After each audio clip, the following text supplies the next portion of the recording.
time to abandon ship. Oh no! Here we go!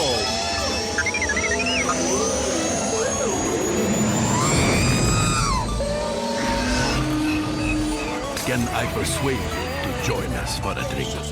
It's a tradition. Here, here. Jar Jar, homie, my main man, quickly. Before the Separatists attack, get into the escape pod. Hey! This is escape, then we're the pod.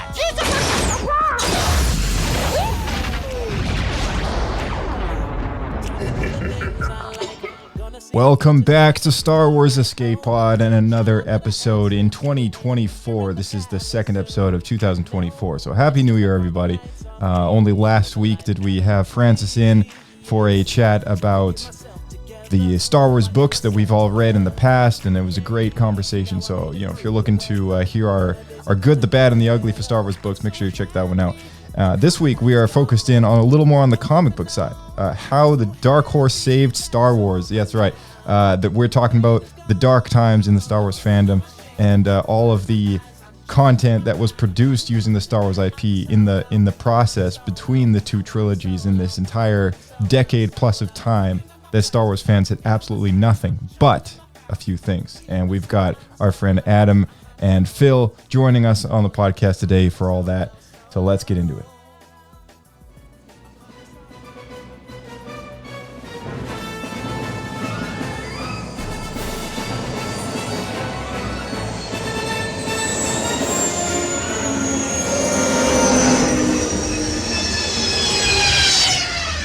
Another happy landing.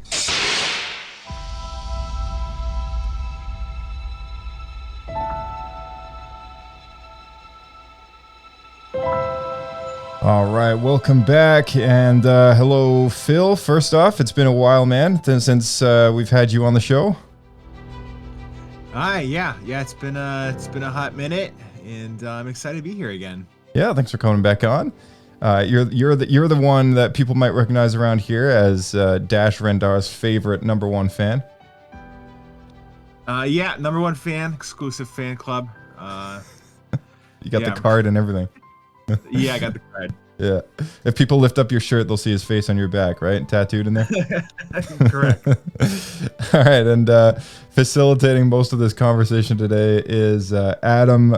Thank you for coming back on the show, man. Thank you very much. Very happy to be back. Yeah, thanks for coming back on. And the last time that people heard you was I guess maybe... time goes by quick. I think it was maybe close to 3 months ago now when we had our Bucketheads chat. It's been 3 months? Holy smokes, wow. I know, it's crazy. I couldn't believe it, but yeah, I think it is close. It's getting to 3 months now, maybe like 2.5 or something. It was back in like October or something, wasn't it? Or October or November, maybe early November. Yeah, that sounds about right. Yeah. Yeah, crazy. Well, lots of people, you know, lots of Star Wars fans, and you know, this is a conversation that we have today about something that, you know, has long sort of maybe been forgotten about by some people, but for others, they might not even know a lot of this history exists and sort of what the Dark Times is. A lot of Star Wars fans may be introduced to the franchise, you know, by that of the Clone Wars or that of the sequel trilogy or something, and might not necessarily know a whole lot about, you know, what came before. You know, those same people might not even know that we had a holiday special that we did a commentary track recently.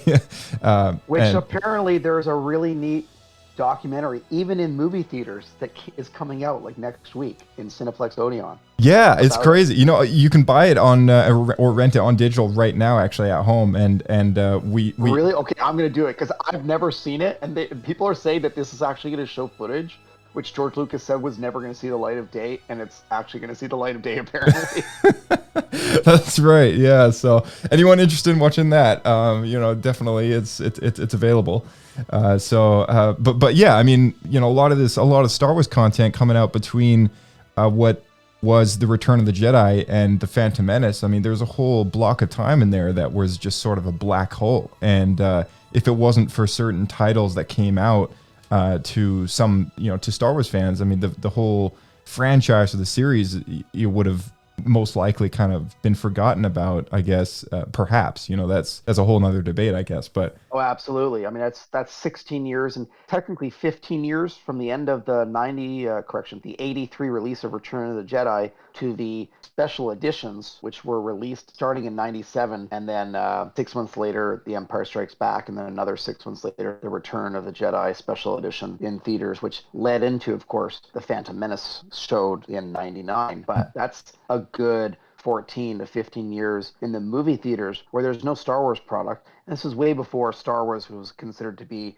a viable B product during the network days. Remember, this was way before Netflix was thought of, or the internet. The internet didn't exist, so you couldn't do webisodes. This was the ability to use the IP to like use a comic book or a role playing game like Risk. Imagine, wouldn't that be fun? Like Risk, you're the Empire versus the Rebel Alliance. Right. That was your extent of like the family talking about Star Wars in a way. So I was born in 1983, and I'm prefacing this by saying this conversation we're about to enjoy is really for the Gen X and millennial audience. Gotcha. Because it's, I think Star Wars can be for anybody in every age, but it's usually when you're sort of coming into your 8 to 10 years of age that you start to be enthralled with movies and start to understand them. You catch my drift? Yeah. So, like, I probably did not see a Star Wars film, which was shown on VHS, of course, taped by my uncle at his house, probably off of a network rebroadcast, until I was about, like, 10 years old. So, like, I saw a Star Wars film for the first time around, like, 93. I want you to keep 93 as a benchmark, because 93 is going to be a important, often talked about year in this conversation. So, going back to what you're saying. So, it's 1983. Return of the Jedi has left the theaters, and George Lucas has a company literally called, like, Lucasfilm. And there's little offshoots in there, and what came out of that was, like, Lucasfilm Publishing, Lucas Arts, all really sort of part of IM to create CGI, like the birth of it. And he utilized those companies actually at first to help get Indiana Jones to theaters. But sticking to Star Wars, there was nothing. Throughout the rest of the 80s, nothing. There was a meeting with Lucasfilm Publishing in 86 talking about the Star Wars IP and where can we go and does anybody have any interest? That one went nowhere. It wasn't until 1989 that the author Timothy Zahn was invited to a meeting and given the permission he first gave them a pitch with an IP of an idea of bringing back like Luke Skywalker as a clone.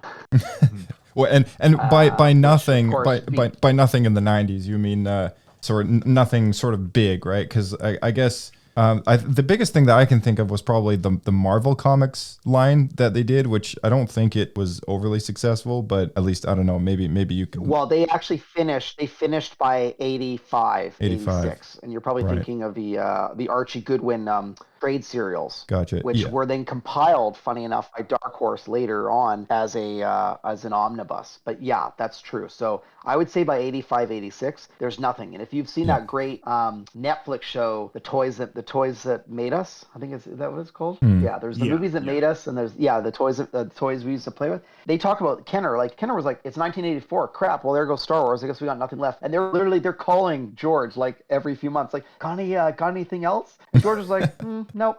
Me and Steven are gonna do this Indiana Jones thing. Bye bye. Like, that was it. It was done. Yeah, pretty much.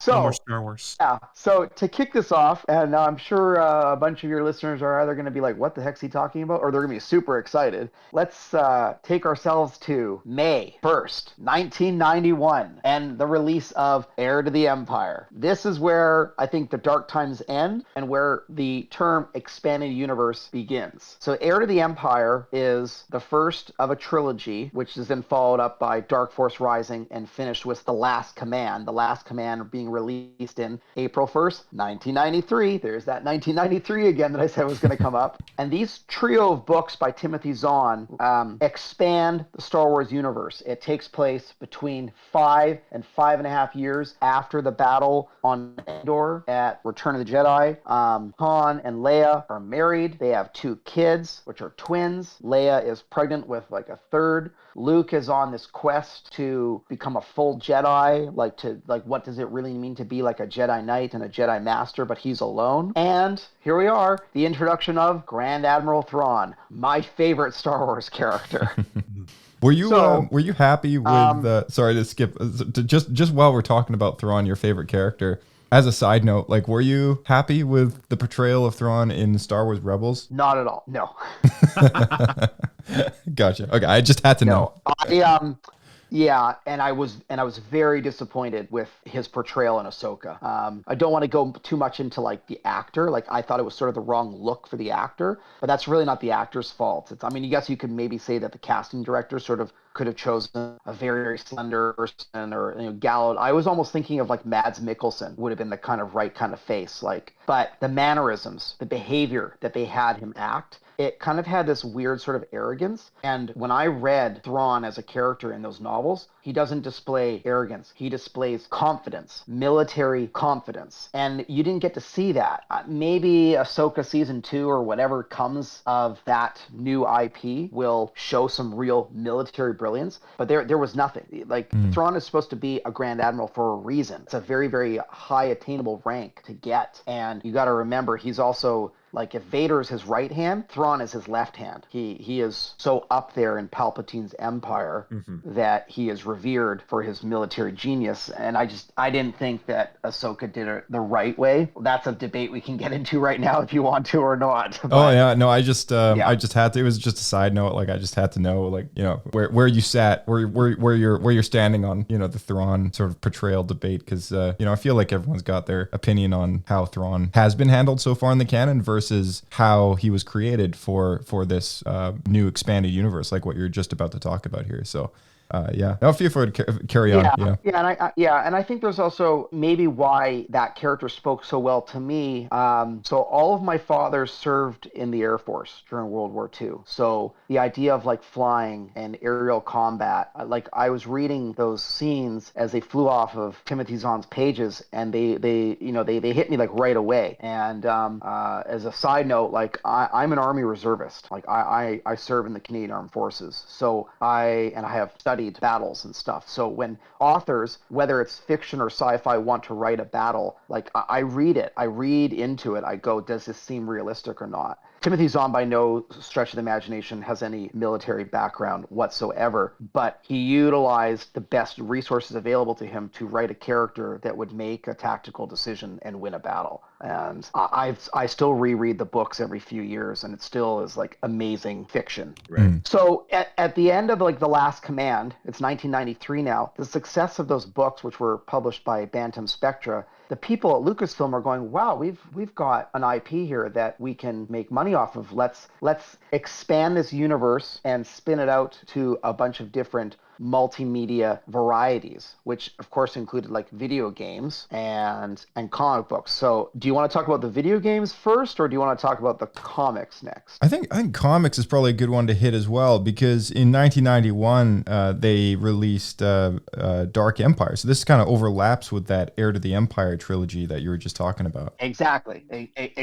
Yeah. So like I said, in that meeting of 1989, sorry, we have to go back a bit. This meeting was open to a few different sort of publishers of media. We have to use that term media because that's really what it is. And 1986 is when Dark Horse Comics was formed. And they were very small. They were actually considered an independent. I don't know if they are still considered an independent. I think of them as like the third great behind DC and Marvel. But they had small titles at first. They had Alien, and there's some great Alien titles out there from the early 90s. Great art, really good stories, and sort of take where Aliens and Predator went, and they're like the first like Aliens versus Predator, like 10 years before the AVP movie even came out. That's where it originated from. And you got the Space Marines. Heck, we probably all remember the video game where you can be a Marine and you can be shooting aliens and predators, or you can be a predator and shoot humans and aliens. Like, that lore started with writers who were loyal and associated with Dark Horse Comics. Dark Horse Comics was also much more sort of adult-oriented. Like, if you were to slap a PG-13 label on it, that was their target audience, a lot older and more mature. You got to remember, this is also before DC Vertigo showed up. So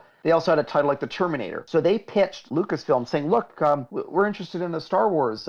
Is it available? And the thing with Marvel had sort of lapsed by that point. So they sort of said, yeah, it is. So lo and behold, Heir to the Empire is released in May of 1991. Dark Horse Comics, now they're working behind the scenes because it takes months for writers and artists to get pages produced for a comic. Dark Horse releases starting in December of 1991, issue 1 of Dark Empire. This is a key fact because Tom Veitch, who wrote Dark Empire, had to talk to Timothy Zahn to get an idea of where the characters were going to finish, because Dark Empire takes place immediately after the events of The Last Command. So this is an interesting talking point where you start to have conversations from, let's use the term loosely, authors, writers of different mediums, so comics or RPGs, novels, video games. They have to start talking to each other, and they have to be getting go-aheads from Lucasfilm on characters they can create, and the core characters like Luke, like they'd be like,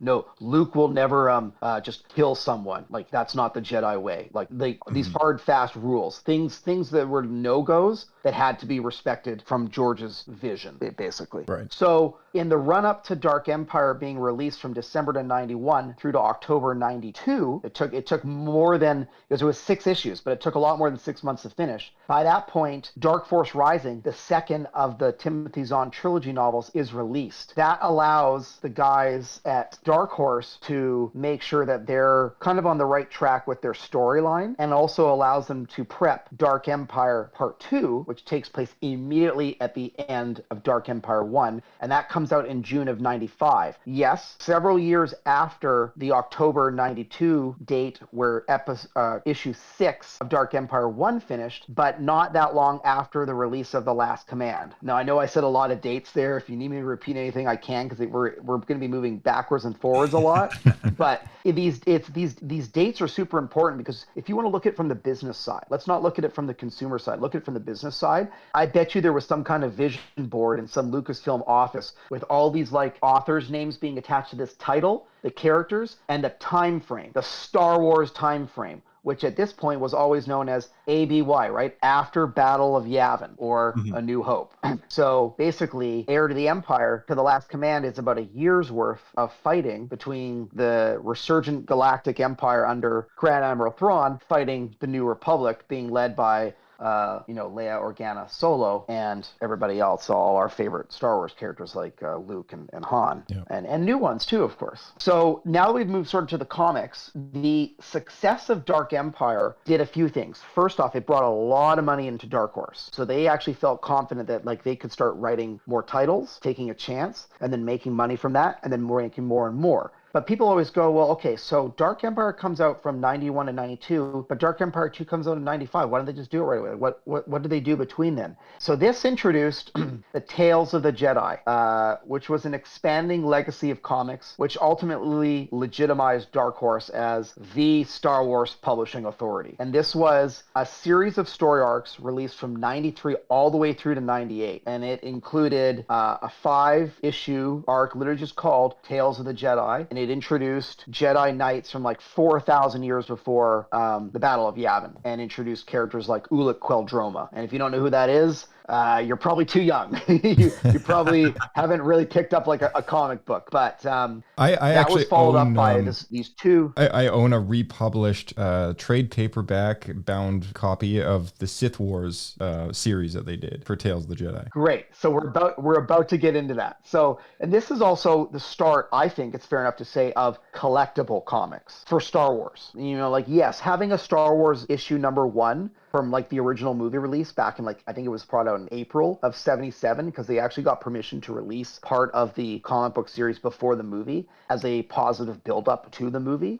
So Tales of the Jedi comes out, and then it's followed up by these 2 very, very popular, super powerfully well-written arcs. Dark Lords of the Sith, which is a 6-issue, and then The Sith War, another 6-issue. And I guess Phil can jump in here on the artwork if he likes this stuff or not, but this was, in my opinion, heavily complex storytelling, very dark, very violent, like almost like not Star Wars friendly kind of violent. Like, you shoot the stormtrooper, he just goes down, you don't see blood. Like this is violent. There's betrayal, It sort of takes on that hero's journey, and if you want to get like Christian religious, like the Judas type of character, like lots of betrayals, Jedi Masters getting killed in front of their Jedi. And this is before we've seen Episode 3, so nobody's had to see Anakin Skywalker kill a 10-year-old pupil in a Jedi temple yet. So and it's almost interesting. You could almost say that the writing of those scenes in Episode 1, 2, 3, maybe he may never admit it, but George could say maybe he was inspired by the IP he had created that people then took and gave their own stories. He borrowed from them as well. I'd believe that. I'd believe that, so because there's been a number of times where George has taken something directly from the Dark Horse comics and just put it into his stories. Like Ayla Secura is one example, as well as Quinlan Voss. Yes. Yeah. Great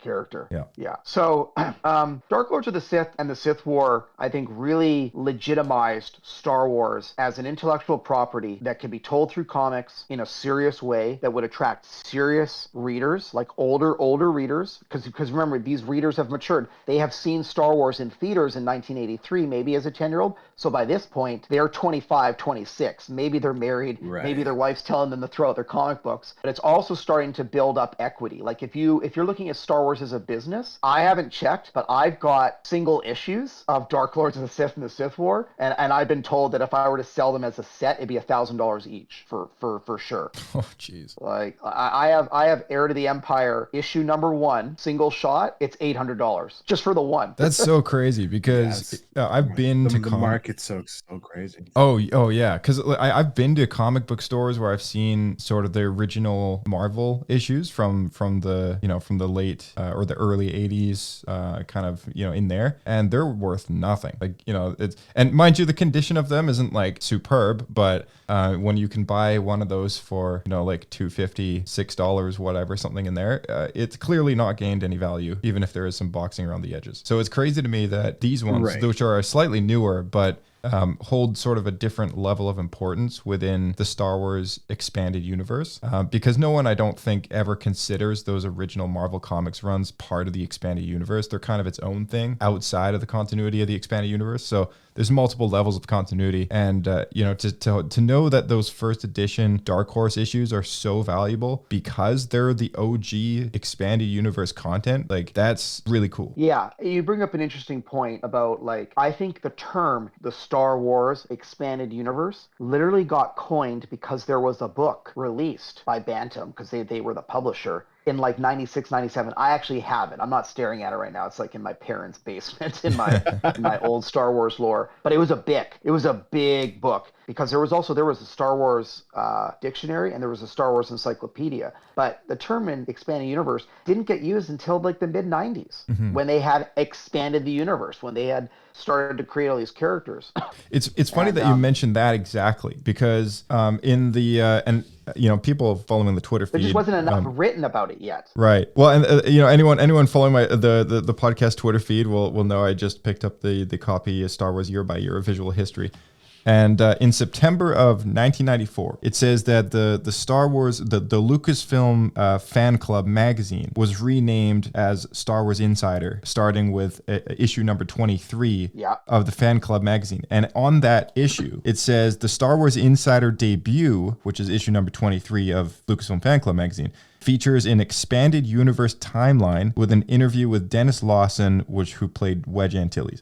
So, like, I guess right and there. This was in 94, you said? This was in 1994 in sort of I think it may be in September. It says September 1994 is when that transition happened over to Insider. So let's look at our timeline we've already talked about. By 94, you've already had, and let's, magazines, they work like 3-month cycles. So it came out September, so they're already like I can't speak to magazines a lot, but like Vogue fashion, right? Like September is a big month for fashion. They're looking at like building, like when they build their cover, like who's going to be on it, what's the wording going to say, like the hottest bikinis, or where to go sun tanning. Like they're coming up with that print 3 months before. So if they're going to say this is the expanded timeline, they're talking about like maybe May of 94. May of 94, The Last Command has already been out for a full year. Dark Empire's been out for years, and maybe Dark Empire 2 is starting to be built up because it comes out in the next year. By this point, Dark Lords of the Sith has already come out. So you've already had multiple chains of Star Wars IP released to the public for their viewing or reading pleasure. Right. Along with the Jedi Search by Kevin J. Anderson the previous year in January 94. Yeah, and also by that point, Truce to Bakura had already come out, and Courtship of Princess Leia had already come out. So people got to know, like, oh, so wait, in Timothy Zahn, he says that Han and Leia's love during the movies actually became a marriage. Okay, well, wait, they're married already. They have kids. How'd they get married? You know, so these authors are filling in holes where they're allowed to. But I think it was important that when Timothy wrote Heir to the Empire, he put it out just a few years enough to allow other people to fill the 5 years from the end of Return of the Jedi to Heir to the Empire. Right. So that first 5 years in the 90s, it was an interesting decision. Yeah, that first 5 years in the 90s then is very important to sort of the creation, like what you're saying, of the expanded universe, and then as the absolutely. By the time 95, it had fully exploded. That was when the video games were already coming out. Yeah. And so also we're going to talk about it in a bit. But funny enough, February 93, that's when X-Wing came out. Right. Not X-Wing Rogue Squadron for the N64, the X-Wing PC video game, which then, of course, led to TIE Fighter and X-Wing versus TIE Fighter, and et cetera, et cetera. So, yeah, by 94, expanded universe is certainly like a vocabulary term that people who wanted to follow Star Wars would know. They would agree. They would absolutely know, for sure. Gotcha. Yeah. And you can get those original moving along, X-Wing and TIE Fighter games. Like, you can get those on Steam for like $1. Yeah, and I think that's awesome because I've always wanted to play them, but I'm like, oh, I'm an Apple user. Shoot, I can't play it. And be like, no, man. There's like a platform agnostic way to do it. Use Steam. I'm like, oh, cool. That'd be great. Yeah, it's really fantastic to, like, you can get all those games so cheap, and you can just go through a time capsule basically and just play those old games, and it's absolutely fantastic. I mean, they're terrible now, but but like going back is just, it's so much fun to like kind of relive the experience. Yeah, it's like, oh, this is what people played. It's funny we're talking about that. It's funny we're talking about that because I'm going to use this talking point about the video games and another talking point about Dark Lords of the Sith, and we're going to tie it into The Mandalorian, the TV show. So the Dark Trooper program with the TIE Defender, which came out in, I'm not sure, I think it was TIE Fighter. I think it was in the movie, in the video game TIE Fighter. And actually seeing the Mandalorians for the first time in comics, and Mandalore, going to the planet of Mandalore and seeing Mandalore himself, this is way before the Mandalorian TV show gets thought up. And you got to wonder, like, was Dave inspired by some of that? Like, yes or no? Did he take a little bits, pieces of that? Because, there's all this visualization of it beforehand. I'm just looking at 95 right now, and it says in February of 95, Dark Forces came out, and that was the game that introduced us to Kyle Katarn and the Empire's plans to build an army of robotic Dark Troopers. Yeah. Crazy. Yeah. So now by this point, we're sort of moving up to my favorite time of the comics, 1995. So by this point, I'm 12 years old, and I've like been into like comics for like a year now. So I went down to the comic book shop. It's in Vancouver on 4th Avenue. It's long closed, unfortunately, but it was like the place to get comics if you lived in the Vancouver, British Columbia area. And I had a box there, and they would just put every single issue in every month, and I would go and pay for it. They took all my lunch money. I didn't care. But by this point, I was lucky because the comic book adaptation of Heir to the Empire starts in October of 1995. So here I am, and it's 1995, and I've read these novels, and here comes the first issue. I'm like, oh wow, this is cool. So I feel like I'm there. I'm on the ground floor finally, right? Because I'm not on the ground floor for seeing Star Wars. Star Wars came out like months before I was even born, and that was the last movie, let alone the first movie. So I'm trying to play catch up. I'm like trying to chase this dream of like trying to see Star Wars in theaters, not knowing that if there's ever going to be any movies again, it's 95, and not like George Lucas is going to come and tell me, oh, young Adam, don't worry, I'm working on episode 1 for you. Just be patient. It'll be 4 more years. Nobody knows that. That it's way before the internet. So these meetings that they're having, they're very private. They're very corporate. He's talking to people at Fox, and they're all tight-lipped, so nobody knows anything. And this is way before Disney had like D23 type stuff. This is way before Star Wars days existed. So it's still sort of the dark times in terms of like hoping for an audio-visual Star Wars experience. So the only way to get your Star Wars fix is to be able to read a comic comic or read a book. You could also play a video game. Yeah. So going back to 1995, I'm going in there and I'm luckily able to find all these back issues for Tales of the Jedi and Dark Lords of the Sith and the Sith War in single issues. So I'm super excited because I was too young to care about like the value of them, like trying to make money off of them. Right. But I thought, oh, it'd be really cool to like read it in single issue form rather than a trade paperback. So what comes out in July of 1995, which funny enough, is only a month after Dark Empire 2's first issue, which came out in June of 95, is the first X-Wing Rogue Squadron comic. So this was a follow-up to the X-Wing story? So here's the interesting thing. The comics came first. The books followed, but not by that much. Yes, exactly. So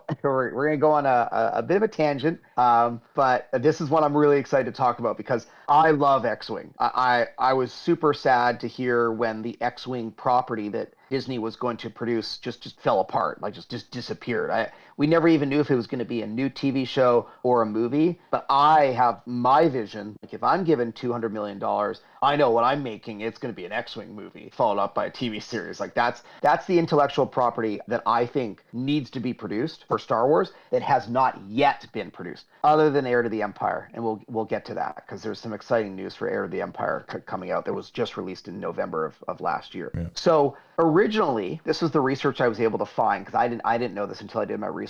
I have absolutely every single issue of the X-Wing Rogue Squadron comics. Initially, it was going to be just 3 story arcs, 4 issues each, so that's 12 comics, right? So they can maybe get a year's worth out of this, you know? Sure, make a bunch of money, and that'll buy us enough time to write something else. So it did so well that they just kept running it, and it ran to 35 issues due to its popularity. It ran from July of 95 to the end of 1998.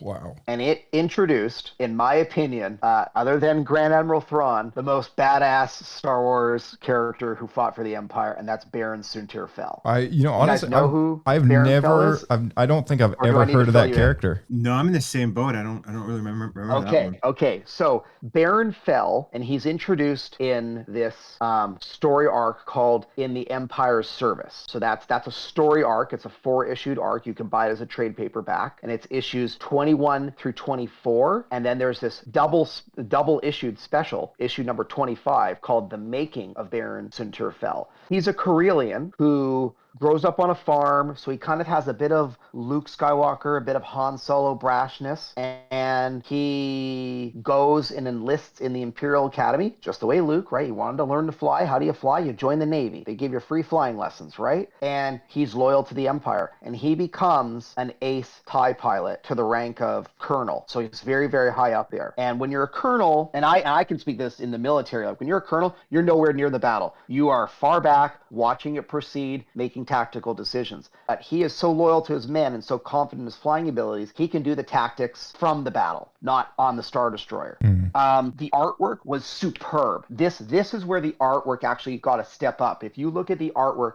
in the story arc before then, so that would have been issues like 16 to 20, and then you go to 21 to 24, they switched artists, and it's immaculate. They do those like double page spreads where you've got like an X-Wing chasing a TIE fighter, and you've got other TIE interceptors in the background, chasing a Y-Wing. Like very, very good artwork, but really it came down to this was great writing. They're introducing the other side of the war. Imperials aren't all, and I'm going to use Andy Brown's term, they're not all bucketheads. They have feelings. They have kids that they're fighting for. Why are they rebels? Because they're rebels. They're bad people. Rebels steal. They're bad people. They need to be shot. That's the Rebel Alliance. They're not good people. They're disturbing the peace and order in the galaxy. Right. Yeah, that's interesting. A lot of people craving stories like that now. Exactly. So this is telling the Empire side of the battle, of the fight, and they literally show like his friends on a freighter being attacked by like pirates. And like, yeah, the Rebel Alliance is different, but like the Empire is there to like stop everything, like pirating, trafficking, spice running, which, in Star Wars speak is drugs, right? Whether we're not going to get into like whether you agree with drug policies or not, but the idea being that like, illicit drugs are illicit because they harm you, so they should be illegal. So, we're giving the reader the other side of the story that they never got to know about, and see that the Empire, if you're on the Empire side, you believe in the fight too. He actually switches sides, and I won't give you the reason why. I'll let you, dear listener and reader, who are not familiar with Baron Sunterfell, find out why he switches sides. But it's a good plot. And that goes all the way through to issue 35 with this great last story arc called Mandatory Retirement. And I love that play on words, because it's basically meaning that someone's going to die. And yes, it is a Rogue Squadron member that sacrifices themselves in a firefight to save another person to complete the mission. Because that's another thing. When you're a soldier, the mission comes first, then your team. Who comes last? You. That's the idiom that we have to live by. Now, all of this allowed for some setup for the different Rogue Squadron that appeared in the books, which I'm going to preface showcases a little bit how Lucasfilm licensing had various authors talking to each other. And remember how I had said that earlier. So let's just back up in our timeline. In July of 95, that's when issue 1 of the X-Wing Rogue Squadron comic comes out. The books, which were initially written by Mike Stackpole and then taken over by Aaron Alston, literally the first book was called X-Wing Rogue Squadron, was released in 1996. And have you guys read any of the X-Wing novels? Novels, no. It's fun. I don't know how to read. I personally, I've never read the X-Wing comic adaptation of those. I've never read the Rogue Squadron books, but I think, if I'm not mistaken, I think Bryce has read maybe a few of those. He's frequently on the podcast, but. The Rogue Squadron series, I mean, the title of that was later reused in the now probably most likely dead Star Wars movie, which was going to be directed by Patty Jenkins. That's right. Yeah, exactly. So, yes, the whole term like X-Wing or Rogue Squadron or X-Wing Rogue Squadron can get quite confusing, and I wouldn't even want to quantify how the person at Lucasfilm is trying to figure out from an IP protection standpoint, not Lucasfilm's IP protection, but more the IP protection for someone who's writing something, because you don't want to have something of the same title. It takes away from that person's ability to sell products potentially, right? Like, look, N64's X-Wing Rogue Squadron, the best N64 game I think ever made, other than Goldfinger. Would you want another game being called Rogue Squadron? Probably not. You'd probably sue them and be like, hey, that's title infringement. You can't do that. So I don't want to go too deep down the hole, but yes, the first book of this X-Wing series, which was called Rogue Squadron, was released in 96. And since you guys haven't read it, there is mention within like the first chapter that Wedge is he uses this term, back together Rogue Squadron. And I'm going, back together? What's he mean? Now remember, by this point, only a few arcs of the comic have been coming out. So now we've got these comics coming out on a monthly basis and these books being released. So they're going to be like at the same time, and people are like, hold on, I'm reading this comic, and none of the characters in the comic are in the book, and I'm reading this book, and what the heck's going on? They're both called Rogue Squadron. They both got Wedge, but Wedge's wingman is different. What the heck's going on here? They were not the same time in the squadron. At the end of the X-Wing comic book series, which, as I said, ends in 1998 with the mandatory retirement arc, the squadron is pulled off the front line and disbanded, which is totally true. Military units get disbanded all the time. They have buildups and they have breakdowns. Right. I can't remember the excuse for why it was restarted, but there's like a quick scene in like the first 2 chapters of the X-Wing Rogue Squadron book written in 96 where Admiral Akbar is briefing Wedge saying, we got another major mission coming down and we need you to put your team together, so select a bunch of pilots. And he does. So that's where he borrowed a few characters that were written from the comic book series, namely Tycho Kelchu, this Alderaanian man who I love. I would make him the star, honestly, of the Rogue Squadron movie, even greater than Wedge, because he has this internal conflict being from Alderaan, who was an Imperial pilot at the Academy and defected. But, we're talking about being in the Empire and you're fighting for something. Well, how about you've been in the Empire, they've blown your planet up, killed your whole family, you're going to switch sides, you're fighting for something too, right? You're fighting for your own sense of justice. So these IPs, yes, it's sci-fi, but I think it touches on some real raw human emotions that people experience. We all live our day-to-day lives and good things happen to us and bad things happen to us. And when we read fiction, when we go go down to sit and read, you want to try to relate to the characters. So these characters aren't, I think, wishy-washy. I think the authors have taken some time to focus at least on a few key characters and really flush them out to make them who they really are. So the X-Wing Rogue Squadron series of books does basically take off where the comic book series ended, a few months where that ended, because they're working towards, and remember, where did Heir of the Empire start? It started 5 years afterwards. They're already on Coruscant. They've already set up the new government on the galactic capital, we'll call it, right? Mm-hmm. But how did they get to Coruscant, right? How did they get from Endor and destroying Death Star 2 to there? There's a lot of other planets. There's lots of Star Destroyers out there that could still kill the New Republic from winning. So these are the battle books, basically. If you're into like war, the war part of Star Wars, you read X-Wing Rogue Squadron, because it's always a space battle. If you love the space battles, that's why I picked them up. You know, I was an impressionable 13-year-old boy, and I loved reading about X-Wings chasing TIE fighters down. Like I said, it's sort of ageist. Like, I'm 13. Where were you guys when you were 13? What really excited you? Oh man, the Clone Wars was just coming out, so I was the perfect age when that show sort of debuted, and I was already a Star Wars fan for a while, but that was sort of what kept Star Wars alive for me. And you know, I mean, other than that, I mean, yeah, like playing video games, you know, Lego, whacking lightsabers outside in the backyard with friends, you know, that was sort of where I was at.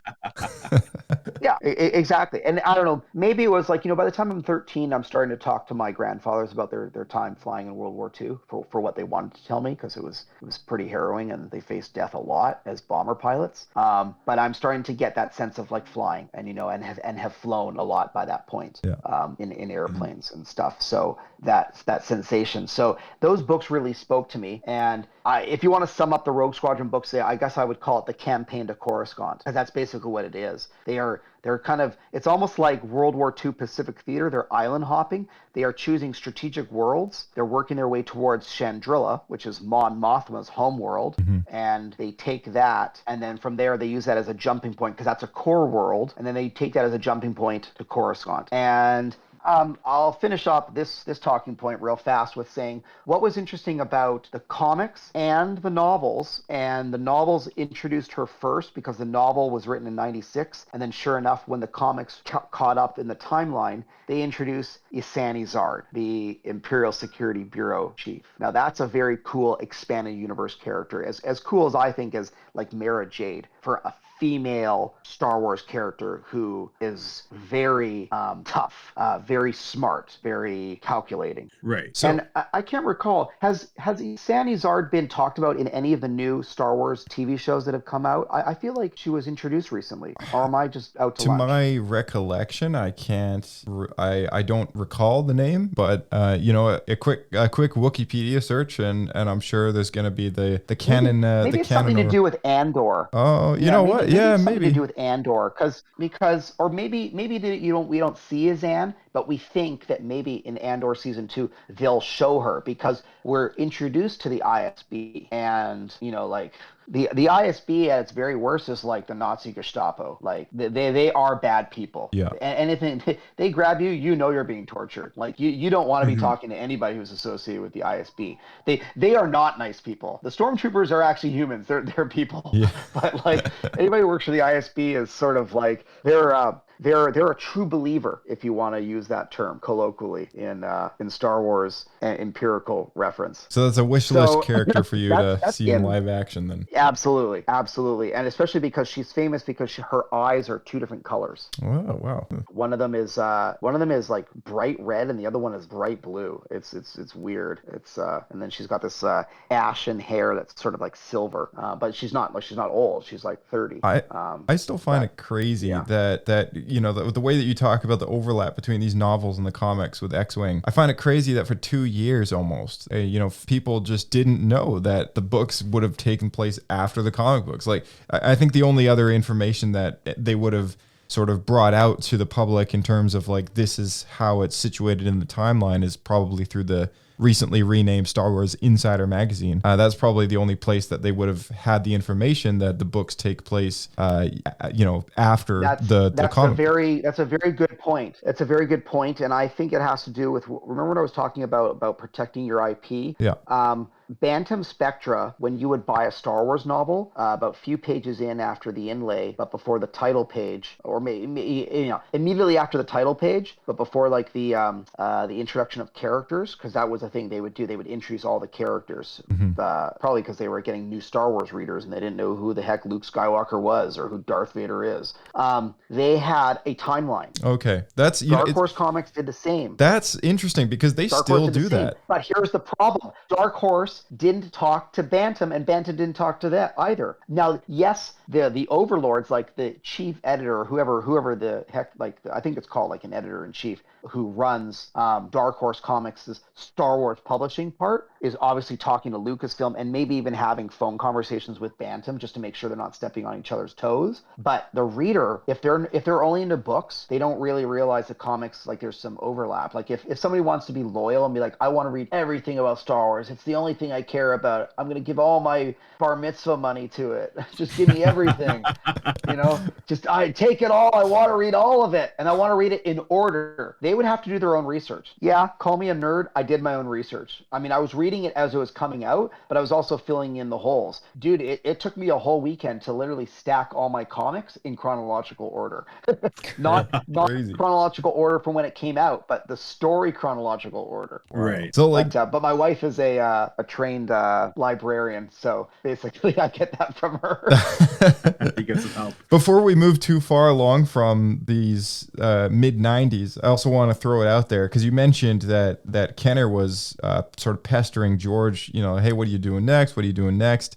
By this point, I believe Kenner had been bought by Hasbro, perhaps, because Hasbro releases their Power of the Force collection in the middle of 1995. And this was sort of the iconic, the really muscular looking action figures that are, like the Kenner ones, but they're all jacked. And, this was... and I'm going to quickly interrupt you here for a second. That's where actually one of the coolest Luke variations come out, the Luke Skywalker Dark Empire version. Ah, there you go. Yeah. Where he's... Yeah, and it's actually, I mean, I guess Phil can talk about the bad art that he may not have liked about Dark Empire or anything else, but, like, there is this iconic shot of Luke as if he is, like, Vader. Like he's in all black. He's kind of buffed out. He's in sort of like the version of like a Darth Vader suit, but without the helmet. And like he's gone full Dark Jedi basically. And yes, that was materialized visually for the buyer in an action figure, which was actually a well done action figure. Like the likeness was quite good. It wasn't done cheaply. Yeah, Phil, maybe can you elaborate on your personal sort of feelings about the artwork in some of the Dark Horse? Maybe it's not Dark Empire, maybe it's something very specific, but if you want to take a moment there. No, it's not specifically Dark Empire. I've always found that unfortunately Dark Horse has always had some really good hits in my opinion, and then some really bad misses in terms of artwork. I'm not sure how they delegated issues, but like for example, like Empire had some really good Empire, like I think that was more towards the 2000s, had really good artwork, but specifically you're talking about the Empire series, like Empire. Not Dark Empire. I know that. Not Dark Empire, like, just Star Wars Empire.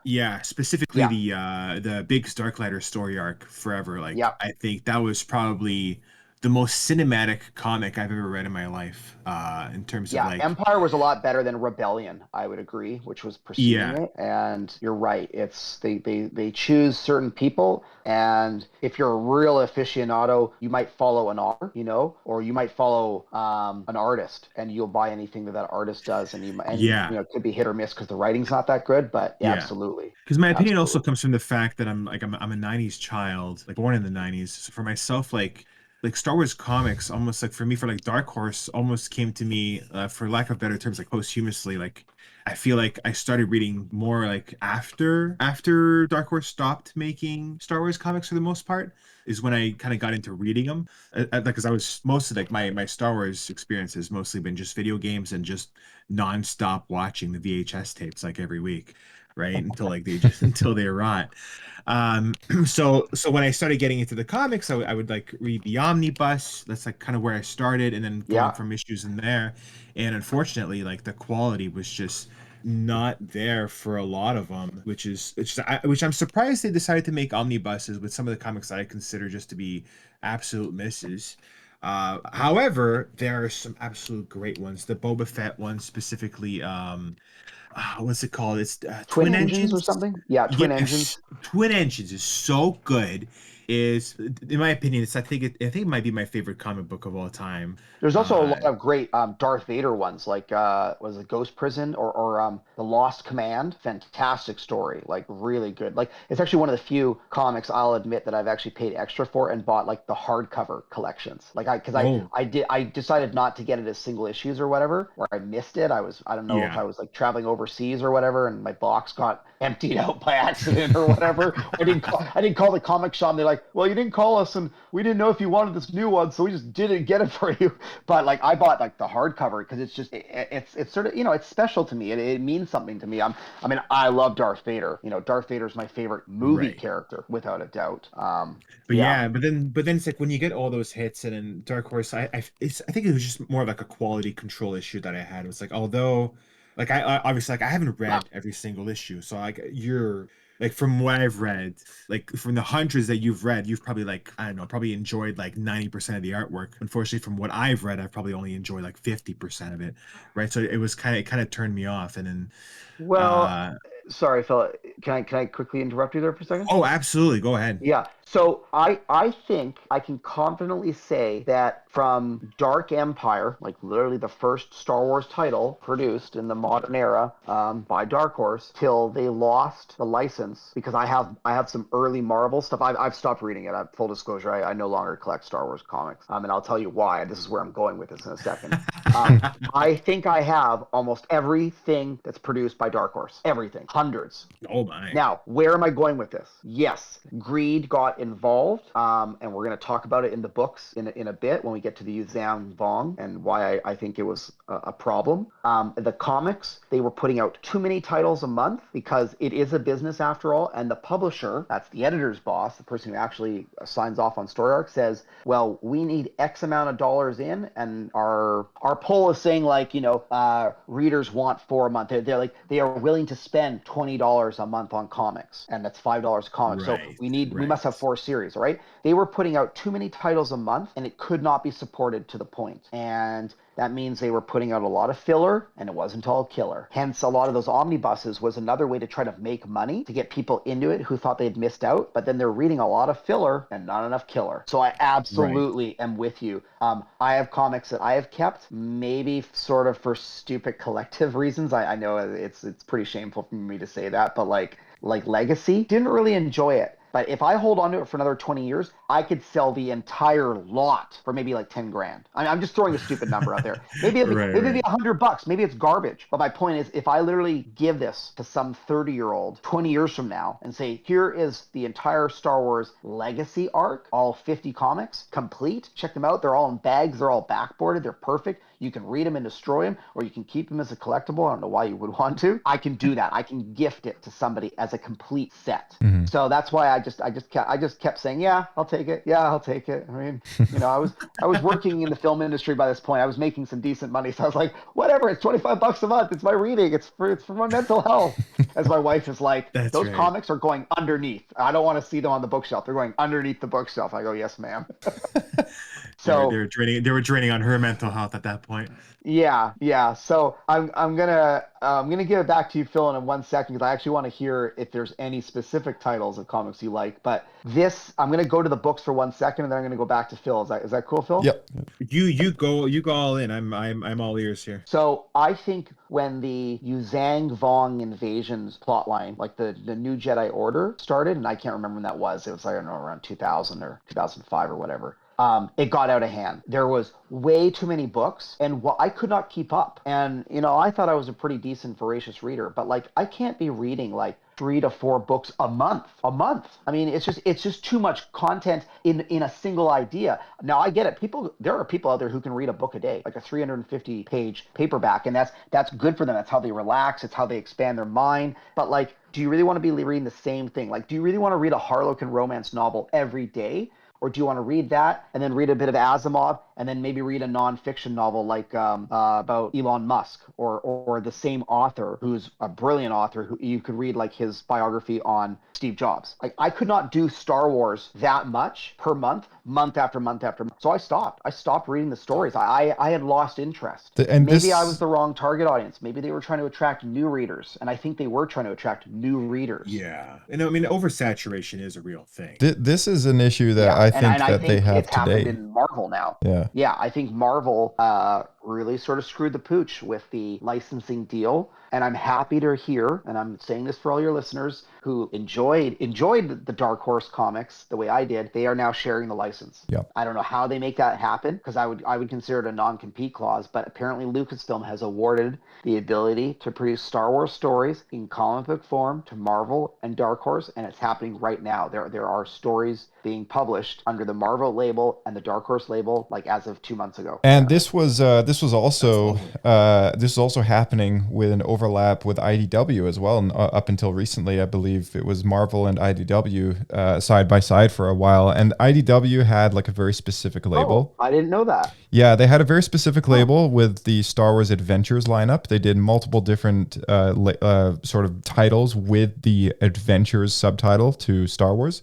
And now they're doing the High Republic, or they were doing High Republic Adventures in Phase 1. And I think now with Phase 3, because of the transition to Dark Horse, I don't know if IDW still is producing stuff. It's been a few weeks since I looked into it, but the last I have seen is, yes, Dark Horse is putting out High Republic stories, the new era that they're putting out side by side with Marvel. And they're going at it as if, they're telling different stories taking place in the same time frame. And this is all in relation to the multimedia project that they have going on. This includes the books, the audiobooks. They've got junior and young adult novels in the High Republic era being published by the Lucasfilm Disney Publishing Group. And then there's the adult novels being published by Del Rey. So like this is also happening with the novels as well now. And it's just so much. And, you talk about the oversaturation of content kind of back in the early 2000s when it was the Star Wars Invasion series. That was the Yuzhan Vong stuff, right? But this has been an ongoing issue, I think, ever since. Which then led into some other series of books where they won the war, but this was also where like the Galactic Remnant had become powerful enough that there was an alliance formed with the New Republic, and then it became like the Galactic Republic, like whatever, some amalgamation between the new Galactic Alliance, a new government. So basically the Empire is okay now, and the New Republic's going to just accept them, and now they're formed some sort of like government for peace and security to stop this unknown region's threat that keeps coming out, like something even beyond the Yuzhan Vong. Yeah, and like it's like I don't want to dwell on the whole issue with the oversaturation, but I have a big problem with it as well, because I initially, when Disney bought Lucasfilm and they sort of hit the reset button, I'm jumping to the end of the story here, but they hit the end of the reset button and the expanded universe kind of all sort of fizzled away in terms of its continuity. And the whole new rebirth of Star Wars continuity was done in line with all their new films and video games and so on and so forth that we have today. And I tried my best over the first like couple of years of them doing this. I tried my best to buy every single thing that they did. So if Marvel put out like a comic book series, I would buy the trade paperback when it was bound and published. And then when a novel came out, I would go and buy the hardcover when the hardcover dropped first before the paperback, right? So I was kind of like on the ball with all these things, and I would sort of give myself a break with the comic books because they came out so frequently. I would sort of delay myself on that front and wait for the trade paperback so I could read it like a book. And meanwhile keep up with the other novels and stuff. And it just got to the point where so I have one of those IKEA Kallax things, but I've got the big one, which is like, it's a big thing of cubbies, and it's like 5 squares across and 5 down kind of thing. So it's big. It takes up a big wall. My entire bookshelf, right, with all of the books that they had published between 2000 and I guess it was 2013 to about, I want to say like 2020. So 7 years worth of comic books and books. I didn't own absolutely everything at this point. I was behind by quite a few things, and it had already filled up pretty much most of those 5 cubbies. And that to me was like, that was crazy, right? Like there was so much going on every month. There's so much going on. A lot of media. It's so much media.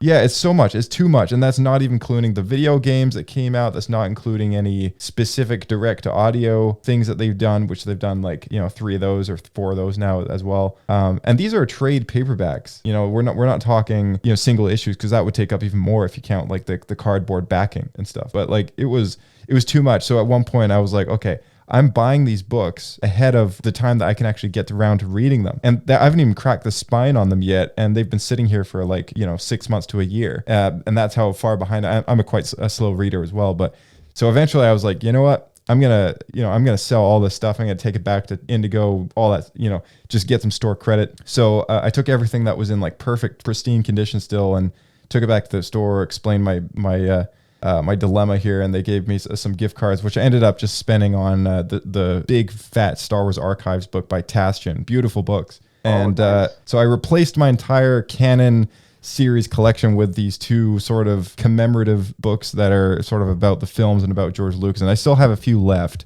I still got like two more of the recent sort of Vader issues series, which are quite good. And I've got a number of hardcover sort of novels as well, maybe like 10 or something like that. But yeah, that's what remains from my gargantuan sort of obsessive collection. And all I got to say is it was too much. They got to slow down. They still have to slow down, and it's an ongoing issue. So there's my rant. Yeah. Phil, any thoughts on that comment? No, I mean, I think it's a sentiment that's pretty. Has your hyperdrive been overloaded ever? Oh yeah. I mean, like I said, like I used to watch like the original trilogy, like 4, 5, 6, religiously, like every weekend, or if it wasn't every weekend, it was every second weekend. I don't know why. I just loved watching them when you got nothing to do and it's nice and quiet. You just want to sit back and relax. And then when the new stuff came out, it was great. I had more to watch, and then it got too much, and I had too much to watch, and then it wasn't just watching, and it became reading, and then became all the other accoutrement, like everything that's like surrounding the universe. It's just there's so much. It's like it's at a point where like you don't know where to start anymore, kind of thing. Yeah. So at that point, I was just kind of like I've just kind of dialed it back a little bit. Not to say that like my fandom has ever waned, but it's an interesting thing where it's like maybe. Like, to bring it back to the subject at hand, it's like, while there was nothing really for the fan base between the mid-'80s to the 90s, we're at a point where it's like, it's fully reversed to the point where there might be a little bit too much. Not that I'm yearning for having as little as we had at the time, but it's an interesting juxtaposition. Yeah, I think what I liked about maybe getting in on the ground floor for the expanded universe, maybe I was like 2 years late because, I picked up Heir of the Empire as by that point already an old novel. Like I picked it up, I think in 93 or 94, and it come out in 91. Like basically everything was out. I was able to like read it and then go read Dark Force Rising and Last Command right after I'd finished it. So yeah, I had to have been like 93, 94. But it there was almost like a pathway, It's like I'm like Ahsoka with the Wayfinders. Like this is the pathway I have to follow. Like you're gonna read this book next, and then you're gonna read that book next. Like because there wasn't that much content. There was enough, but it wasn't too much. There was a book, and then you knew that you're gonna read this book next, and then you're gonna read that book next. And the path didn't. There wasn't a whole bunch of like divergent chains where like, do I go left or go right? You're only gonna go straight. You're gonna read this story, and it's gonna tell you that. About that character. You're not going to have to pick or choose. So I think in the mid 90s, that's probably the best time, is when the expanded universe was sort of at its best, because there was content for readers to enjoy and learn about Star Wars beyond what the movies could tell us, but it wasn't overwhelming, and you could get behind a character. So I've got 2 more points about the comics that I wanted to quickly sort of share. I want to kind of tell you about like one of my favorite arcs that was written, that was a small one, and it tells a really unique story, and it's called Crimson Empire. Are either of you familiar with that title? Yes. No, I'm not. So Crimson Empire, I did the audiobook for Crimson Empire. Really? Yeah. I listened to it. I listened to I don't know if it's an adaptation of the comic book series or if there is perhaps a novelization of the comic books that was then turned into an audiobook. I've never known that there was a novelization of it, but maybe there's an audio adaptation from the comic book. But that's very fascinating that they did that. Yeah. So what year did that come out? Was that 98? Released in December of 97 through to May of 98. And then in November of 98 through to April of 99 is when Crimson Empire 2 came out. There was a Crimson Empire 3. That story's a little wishy-washy by that point. But what's great about it is, for people who don't know what I'm talking about, is this is in a story arc about one of Palpatine's royal guards. But yes, the guys in the red suits that you see holding the staffs in the throne room on Death Star 2 during Return of the Jedi. This is the elite fighter, like way better than a Navy SEAL. Like this is like a DevGru SEAL. This is a Delta Force kind of guy in the Star Wars land of stormtroopers. And these are the guys that these are the guys that people see in Return of the Jedi, right? For anyone who needs sort of a visual recollection, the red-robed sort of Imperial Guard guys that stand there with the staffs. They stand on either side of Palpatine, and they also stand on either side when you're looking at Luke when he comes up out of the turbo lift and comes out. There's two of them standing there, and they're sort of set dressing, unfortunately, in the movie because they could have been given a little bit more to have done rather than like they're basically just walking, but they could have done a little bit more sort of like, I'm not telling them they have to fight. Like the fight is between Vader and Luke in Return of the Jedi, and the Emperor getting involved, and we all know how that finishes. But it's just it's like, oh, who's that guy? It's kind of like when you introduce Boba Fett in Empire Strikes Back, it's like, oh, that's a cool looking character. But like, so this is a fully flushed out guy who's very loyal to the Empire, who is not selected to go serve with Palpatine on the Death Star. And he's on the training world where these guys endure this horrible torture to become members. And he has a score to settle. So he's basically trying to take out all of these guys who are trying to destroy the Empire. So he's not necessarily killing rebels. He's actually killing like warlords, like Imperial warlords, guys that have gotten greedy. And quick little tidbit of interest, there's a character introduced in these series, not in Crimson Empire, but maybe Crimson Empire 2, definitely number 3, a character called Nom Anor. He's this cloaked figure. That name comes up again in the Zhang Vong. So here's another one of those interesting crossovers where something released in the comics a year ahead of time is talked about. You go to that vision board at Lucasfilm that I'm making up right now, that I envisioned that there's there, and the guys who are writing the books for this new Jedi Order that they're going to unleash on the world at 20 books that I can't keep up with. And Nom Anor was basically a human, he wasn't a spy, he was a scout, basically looking for weak points in the human societies of the galaxy. And he paved the way for the Zhang Vong to come in and take over bit by bit. So, when does Crimson Empire... That's one of Adam's quick hits. Yeah. I forget when does Crimson Empire take place? When is it inside the Star Wars chronology? That's right, yeah. So it takes place immediately after Return of the Jedi, right up to Heir to the Empire. Oh, okay, gotcha. Yeah, and then this Nom Anor character, that's why he's always in the background. Like he never sort of releases, himself. He doesn't show his face. He's just sort of skulking around or making political decisions. Like he's trying to ingratiate himself with whatever council he thinks is going to have power, so he can then manipulate it to weaken their defenses to allow the Zhang Vong to then move into the galaxy and take over it. So you're saying because the evidence is there, like that character showing up in a comic book series that came out in 97, going through the late 90s and then showing up again, I would assume with the novels sort of in the early or actually maybe even, was it 99? Was it the New Jedi Order series was when the Zhang Vong introduced the sort of invasion process plot line before Dark Horse continued it in the Invasion Dark Horse series, right? Yeah, exactly. Yeah, it's always one of those like you're like, were they that brilliant when they introduced that character? Did they know about the Yuzhan Vong? Like, were they setting us up for this like 3 years out? I don't really know. I don't know. Yeah. I have no idea if they were that far out in advance. You'd like to think that people are that smart, but really, I think sometimes they're just, like, come on. Do you really believe that the midi-chlorians are the Force? Like, come on. What a bunch of hokey hooey. I mean, I think that really upset a lot of people when episode 1 came out, that they're trying to use science and biology to quantify the Force. But yeah. So I've got one other thing I want to talk about comics really fast, and this was a series called Star Wars Tales. And this was a really great anthology comic series that really explored the expanding universe with multiple authors at Dark Horse, exploring a variety of new characters. And what it was is, I think it was a monthly, maybe a bi-monthly, or is it semi-monthly? Is that what's every other month? Is that semi? That's semi-monthly. But it was like a 48-page comic, so it was a thick one, but it even had like a bit of a spine on it, and it was short stories. So it wasn't like a 48-page comic story. It was 48 pages, but you might have like 3 16-page stories in there. But the thing is, they were sort of like the way Indiana Jones was designed as a movie off of the serials that they grew up loving from the 30s as young boys. Mm-hmm. Like the end of a story would then be picked up in the next tales.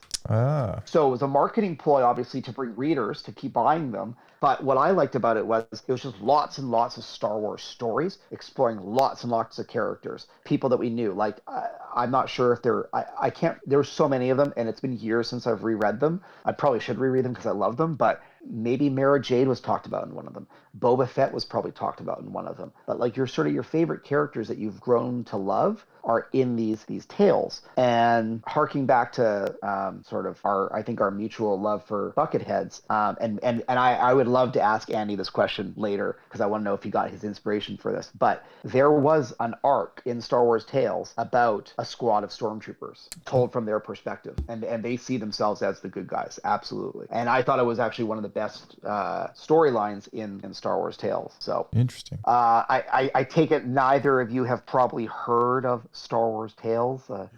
No, I'm actually. I may or may not be looking at it right now. Okay. Yeah, I'm kind of filtering through it at the moment. It's curious the way, like the way you describe it. It's super short back to back. Yeah, and because it was an anthology, it allowed for some comic relief to be brought into. So they had like Tag and Bink characters being written about, and they would do like goofy R2D2 C3PO droid type issues, but like much more tasteful than like Star Wars droids. Like it wasn't that hokey. It was it was a nice bit of comic book writing that Dark Horse produced before I think like we all agreed it kind of got like out of hand and a little crazy. So yeah, that's all I've really got to talk about from the comics. Those were sort of some of my favorite comics, and you could sort of see like the success. I think we've agreed that like, the comics got started right when the books did, with Dark Empire, December of 91, and I would say by 95 with X-Wing, being started and being in the middle of the Tales of the Jedi run, because Tales of the Jedi went from 93 to 98. I would say 95 was like peak Star Wars expanded universe, because the universe has already started to expand. People have got novels, they've got some comic books, and now they're sort of in the thick of it, and they're going in lots of different directions, which brings me back to the books. In 1995, there was this novel called Darksaber written, and we probably all have different ideas of what the Darksaber is. So do you guys know what Darksaber is? All I know is because I don't know anymore. I'm serious. Like, if you haven't heard of the novel, if I say Darksaber, what do you think Darksaber is or means? So I immediately think of the Mandalorian Darksaber, but I also believe that I knew it. I knew you were going to say that. Well, I also think in Rogue One there was a mention to a Project Darksaber. I think on Scarif, I think when they're going through the different plans at the Imperial sort of base there, the Citadel Tower on Scarif. Yeah, right. I think there was a mention to a Project Darksaber or something. Okay, so remember this. This is a book that comes out in 95. So it's got Filoni beat by like 2 decades, okay? The Darksaber is not a sword. Yeah. in this version, okay? Yeah. Darksaber is the code word for a Death Star that the Hutts created, basically out of a mishmash of a prototype that was built near the Maw, which is this cluster of black holes, so super dense gravity wells close to Kessel, where the spice planet. And it's not a great book, but it's got a talking point I want to talk about, because it introduces, it doesn't introduce because the character's already been introduced, but it's the passing of the torch. So there's two early trilogies of novels in Star Wars. There's the Heir to the Empire trilogy that Timothy Zahn wrote, and then there's the Jedi Academy trilogy written by Kevin J. Anderson. Kevin J. Anderson introduced this villain called Admiral Dalla, a female admiral who has her own Superstar Destroyer, which is very cool. You got to have a Superstar Destroyer if you're going to be big, bad, and evil, right? Bigger is always better in the Empire. Her attempt to take over the Academy and destroy all the Jedi Knights on Yavin 4 ultimately leads to her stepping down and handing over command of the Imperial Remnant to one Captain Pelion. Pelion, for those who have read Heir to the Empire, he is the second in command to Grand Admiral Thrawn. And I think he's one of the coolest characters ever written. He's a true believer and a military man who really believes that law and order has to be maintained for peace and security to be there in the galaxy. But he also realizes that ultimately being willing to negotiate will get you peace as well. And that's talked about 2 years later in 1997 when Timothy Zahn comes back to the Star Wars world and writes a duo of novels called Spectre of the Past and Vision of the Future. And this was designed to wrap up the Thrawn storyline for all those fans that want more Thrawn. Like me, I always want more Thrawn. So Pelion is sort of like the de facto leader of the Empire at this point, and he negotiates a peace with Leia Organa, which lasts for years and years. So if I'm going to try to use a military analogy, and it might go right over your heads, but have you guys seen the movie Patton? Nope. No, that's it. No? Okay. So he's based on a real general who fought during World War II for the Americans. Brilliant tactician. Grand Admiral Thrawn is like Patton, and he's sort of brash and always wants to take the fight to the Germans, right? You're always pushing forward. And then Pelion is like Omar Bradley, the smart guy who takes a second to think about it and ultimately actually advances above, like gets promoted greater. So maybe not the best analogy to use with you guys, but for those people who know a little bit about military history, they might be having a chuckle right now while listening to me talk, or they might think I'm just all full of crock. I don't know. But Admiral, he becomes an Admiral Pelion. So Pelion's a really neat character as well. I think it's a close second or third between Pelion and Sunter Fel for being like up there with Admiral Thrawn. Everybody's like, man, Adam just likes the Imperials. He must be an Imperial lover. I love the Empire, man. Those rebel scum, they got it. They got it coming. They were being naughty. They were being bad. You must have been sympathizing. Like, sorry, go ahead. Oh, I was just gonna say you must have been pretty happy when Pelion showed up in The Mandalorian in season 3. Hey, well, exactly. So exactly, that's exactly my point. So I was gonna ask, like, what do you guys know of Pelion? What do you think of him? Because it sounds like you're actually, I should re-preface this question. Have either of you guys actually read Heir to the Empire, the novel? I should have actually started with that question right at the beginning. No, not at all. Not for me. I haven't. Okay. No, it's been on my list for so long, but I've had I've been reading Star Wars books probably since the very early 2000s, when the Jedi Quest and Jedi Adventure series from Scholastic started coming out. That was around the time that I jumped on Star Wars books.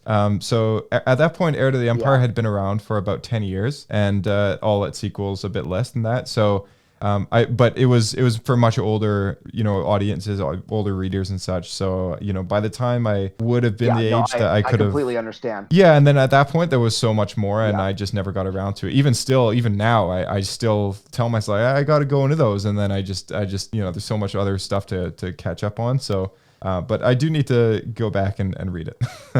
Yeah, I think you actually raised an interesting point that, like, I don't think that the publishers, and to a lesser degree Lucasfilm, do enough to sort of promote their older works. And I think they're doing it on purpose. I don't think they want to. And I think it's a shame. Like you say, like it's 2003 and you're a young boy and you've never even heard of Heir to the Empire. And this is like pre-Disney buyout, so everything's all aligned.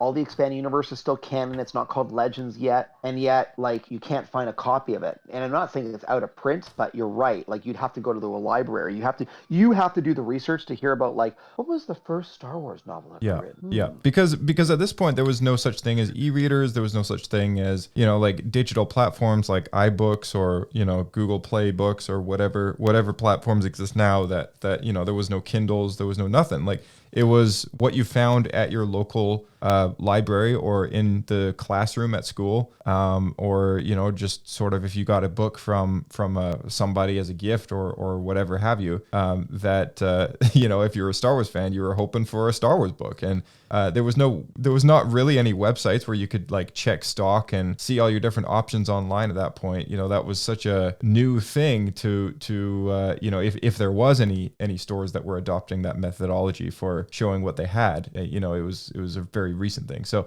I mean, it was definitely a time that Star Wars books that had already been come out, even if it was 5 years ago or you know 4 years ago or 10 years ago, whatever, you know, unless you already knew about it or unless someone told you about it, there was a good chance that it would just fly right under your radar and you just never know about it. I completely agree, and I think I'm gonna use Phil's example for a talking point here. Like I said, there was this new duology of novels that came out in 97 and 98 called Spectre of the Past, Vision of the Future, which was designed to wrap up the Thrawn storyline. Well, lo and behold, come around, what was it, like 2017, 2019, Zahn comes back to Star Wars and starts writing more Thrawn novels. And I'm like, what? And I find out about this like last year, like early 2023. That's because I have taken a break because I've been Star Wars overloaded and my hyperdrive blew up and I couldn't get anywhere.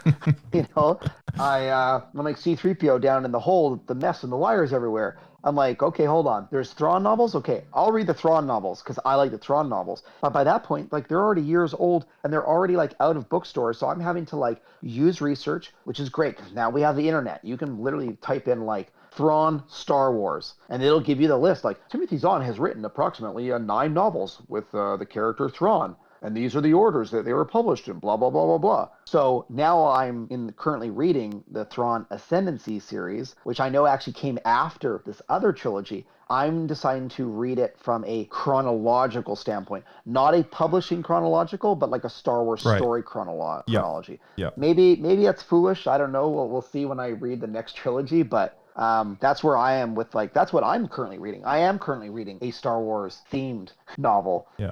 It's interesting that we were talking about Pelion. Yeah. It's interesting that you're reading those ones first because, you know, when I jumped on the bandwagon when the first one was released, that was, you know, the first one of the chronologically second trilogy that he did, just the one called Thrawn. And, I started with that one, and you know, now I am actually 56% of the way through Thrawn Treason. That is the one I'm currently reading. So I'm finally finishing this trilogy, and then I'll be moving on to the Ascendancy. So it looks like you and I are going to be doing a bit of a trade-off.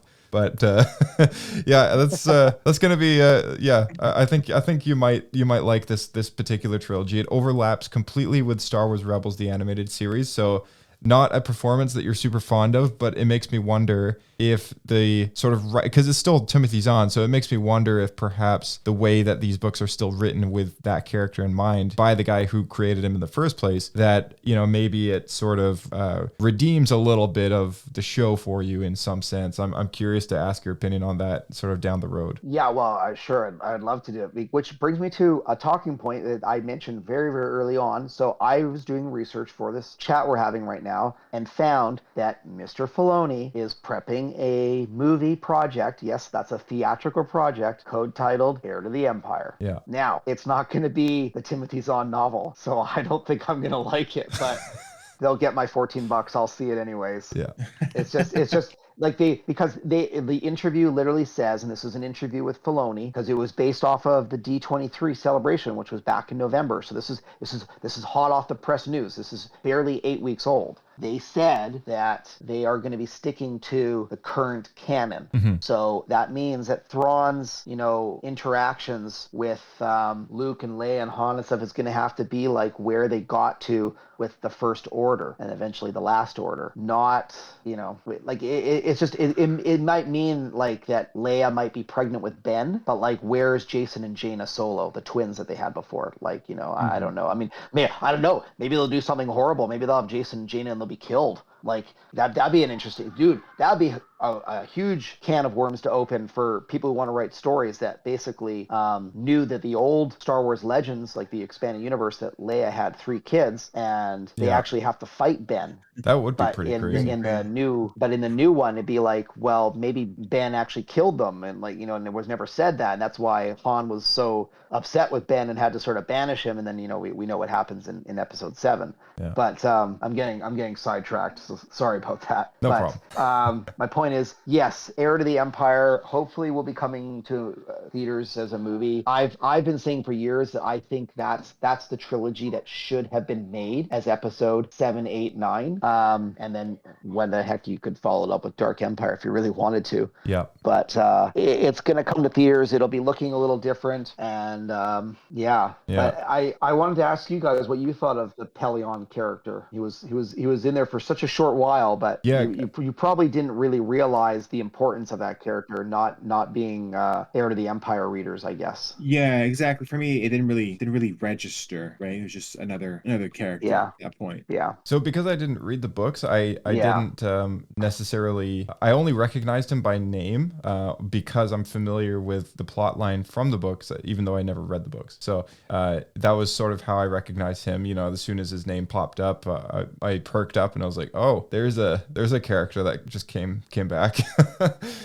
Yeah. Have either of you read a book called Outbound Flight? It's a Star Wars book. It's old now, but it's not crazy old. It's maybe from 10, 15 years ago at most. So you would have been old enough to be reading adult fiction. I owned that book, and I think it was gifted to me, and it was a brand new copy, and I never got around to reading it. And then eventually it's part of my book. It is massive. It's a big fat book. It's massive. It's also a Timothy Zahn book, right? Yes. The reason I brought it up is because you were sort of telling me about, because you're reading like the Thrawn trilogy and Thrawn Treason, you're going to get the you're going to get the end of the story that started in Outbound Flight. So I sort of wanted to hear your glee as you go, I see now why the title of the book's called Thrawn Treason, because he did this. Interesting. So, okay, yeah. Maybe give it another go. Maybe give it another go. I can't create your reading list for you, but yeah. I'll definitely check it out. Yeah, absolutely. I see you got like one more thing or a few more things on the list here. But to continue our 90s tour. Yeah. So my last talking point, we come to Shadows of the Empire. Now, I know I joked a lot about this before we started the podcast, and I'm gonna stay pretty quiet for this because I want to hear Phil's take on this. But I'm gonna lead into this with some information that I shared with you guys privately before the podcast started. So in 95, right? We keep coming back to 95. Man, 95 must have been a good year for Lucasfilm, all that money coming in. In 95, they had a meeting at Lucasfilm, and I'm not sure if George was in the meeting, but Kathleen Kennedy sure was. And I'm paraphrasing a quote that I found there, that these were minutes taken from this meeting, a closed-door meeting. They basically said they wanted to utilize the fervor of the expanded universe to provide Star Wars fans with a cinematic experience without having to spend the money of creating a feature film. Now, let that sink in for a second. What they did was they hired an author to write a story called Shadows of the Empire. At the same time, they were going to use this new property, and they were going to flood all of the existing multimedia channels that they could to promote this as a new tentpole event. They did a comic book tie-in 6-issue arc, which was then followed up immediately by a sequel 6-issue arc comic book series. They hired a professional orchestra and a composer, not John Williams though, to do a score, which was available on CD. They did a video game tie-in. They did action figures. They didn't do Lego though. I don't think the Star Wars Lego thing happened yet. I think that happened when episode 1. 99. Yeah, that was 99. Yeah. So like if you're a buyer, you're like, wow, this must be really big because I just went to a bookstore and I went to whatever GameStop was back in those days. Maybe it was at EB Games, but like I just saw this video game there, and I was in Sam the Record Man or Sunrise Records, whatever existed back then, A&B Sound, and I'm like, and I just saw a CD. Like this is gonna be big. Like with the hopes that you might think like, oh my god, maybe this is gonna be turned into a movie. I don't know. So I'll interject. In my opinion, sorry, Adam. I'll just interrupt you for just a quick sec, because you just mentioned the multimedia like flooding, right? The one other notable mention that I'll throw and add on to that is the West End Games source book, which was also a dedicated source book by the same label and the same cover, Shadows of the Empire, and it acted as both a source book for the role-playing game by West End Games, but also doubled as an encyclopedia for non-gaming fans of the expanded universe. So you're definitely on the right track. And that's actually a really important. And that was an important part, actually. So we quickly should just preface this for the listeners who aren't aware of this property. So Shadows of the Empire is a storyline using all the key major characters. It's got Luke, it's got Leia, it's even got Boba Fett, because it takes place from immediately the ending of Empire Strikes Back to about a month or two before Return of the Jedi. And they are basically chasing after trying to get Han Solo from Boba Fett. And they even go to Coruscant, and they introduce this alien character called Prince Zizor, who is competing for Palpatine's affections. He's sort of like a warlord. He's not Imperial like Navy or anything. He's a gangster. He's a gangster. He's from the Feline. He runs this criminal empire called Black Sun, and I guess you could say he even competes with the Hutts as far as like criminal reach, right? Criminal enterprise, but with respectability. He's sort of like the he's the Escobar of the criminal world. Like he had public, like Escobar when he was a senator for I don't know how long, a few months before he got kicked out. You guys know that Escobar was a politician? No, I didn't realize that. But he wasn't a senator, but whatever their House of Commons is basically. But yeah. So, anyways, I'm gonna stay quiet now. I'm gonna say this out loud, and then I'm gonna let Phil chop my head off. I thought it was a total bust. This marketing effort. Phil, all right. You said that. No, it's an interesting perspective because I was younger at the time. So for me, like Shadows of the Empire was pretty much everything. Like I love that game so much. I loved everything about it. Just the gameplay could have been better, but I think that's more of like a retrospective look at it because N64 games just don't hold up. It's just kind of the nature of how they are. But the story was great. The music was fantastic on the game. And just everything about it really like just captivated me so much. And I just love Dash Rendar. He was just Han Solo 2.0. He's just a stand-in until they can get Han Solo back, basically. His ship was better technically. Remember the Outrider. What's the Millennium Falcon actually called? Like Corellia, like it's an XY1300 or something. YT 1300 or YT 24. Sorry, YT, right? So Dash Rendar's is a YT 2400. Yeah. So it's a much newer, better bulk freighter. Yeah, and then you replace Chewbacca with a robot. You get Lebo instead. It's just like I don't know. There's just something interesting about Guri, it. don't forget Guri. Ooh, Guri.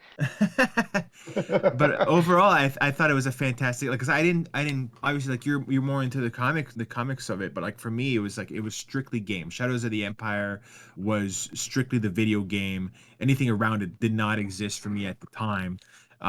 So it's just like I was just so when you said it was a bust, I was really surprised because for me it's like I feel like everyone that's my age, so that's like born around like the really early 90s, so we're talking like 90, 91, etc., or even like the late 90s, who grew up, let's say, playing N64, even not like just going to a friend's house to play it, for example.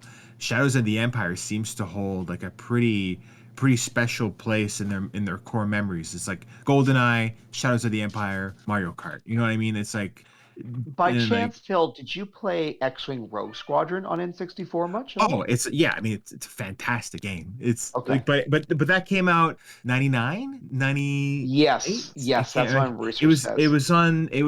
Is that the tail end? It came out later in the N64 lexicon. So I'm not saying you needed the expansion for it, basically. Exactly, the expansion pack, which actually allowed them to use more memory, so the graphics were smoother. It could play at slightly higher FPS. So you're right. It's like at the tail end of the platform, so the game looks better. It's still sort of the same 64 bits. Yeah, for sure. So you actually bring up an interesting point where you're saying like your exposure to this part of this Star Wars phenomena, Shadows of the Empire, was around the video game, and you're absolutely right. I had the hardcover novel, and I also have all 6 issues of Shadows of the Empire and Shadows of the Empire Evolution, which was the follow-up. And I guess I just sort of saw it as a bust because this is the last part of my talking notes. This I thought was sort of a holdover to get people excited for Star Wars when no Star Wars movie was coming. Sure enough, a full year later, the special editions show up in theaters.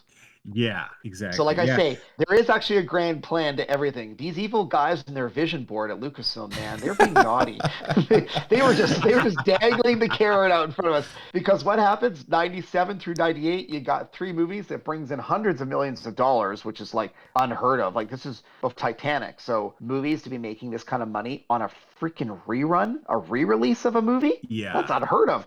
Other than E.T. E.T. came into theaters a lot. I actually saw E.T. in theaters, and E.T. came out in 82, and I'm born in 83, so you're like, how'd that happen? It came back into theaters. That was kind of like in the era of like the re-hype, like during the dark times. This is like Shadows of the Empire for me, like started the re-hype of like the whole of pretty much the whole franchise, really. And then that's kind of when it took off. And to me, is like, especially when, I mean, let's get like too into the video game, but like just the first level is probably like the best way they could have ever started that video game. Just being on Hoth and flying the speeder. It was so special, and it felt like the movie. You know what I mean? Like you were like, you could really feel that you were in between, or at least like kind of in between the two movies, and you know, you're kind of going at it. And I don't know, it's just So when you're saying it was a bust, I can kind of understand from that perspective that you were talking about earlier. Yeah, like I'm not necessarily trying to trash. I'm not trying to trash like the story or the individual products. I think I'm sort of talking more of a cynical, like 40-year-old adult who works in the film and television industry, that like if I was a marketer, if I was a Mad Men working on Madison, I'd be like, ooh, that was a lot of money and we did not get our return. Yeah, exactly. Like you're investing so much on hoping for a return. They did.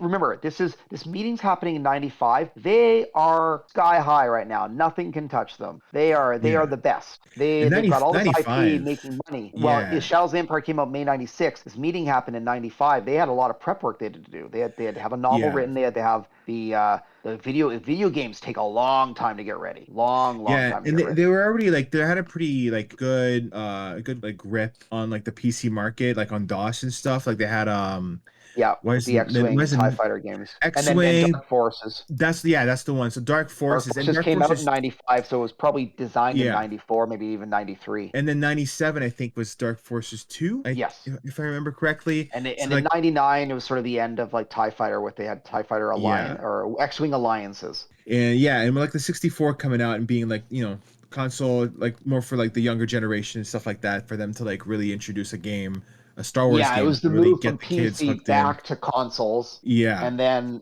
I think in the mid 2000s, the late aughts, that's when actually people started to move back to PCs, funny enough. And now we're actually back in consoles. It goes back and forth.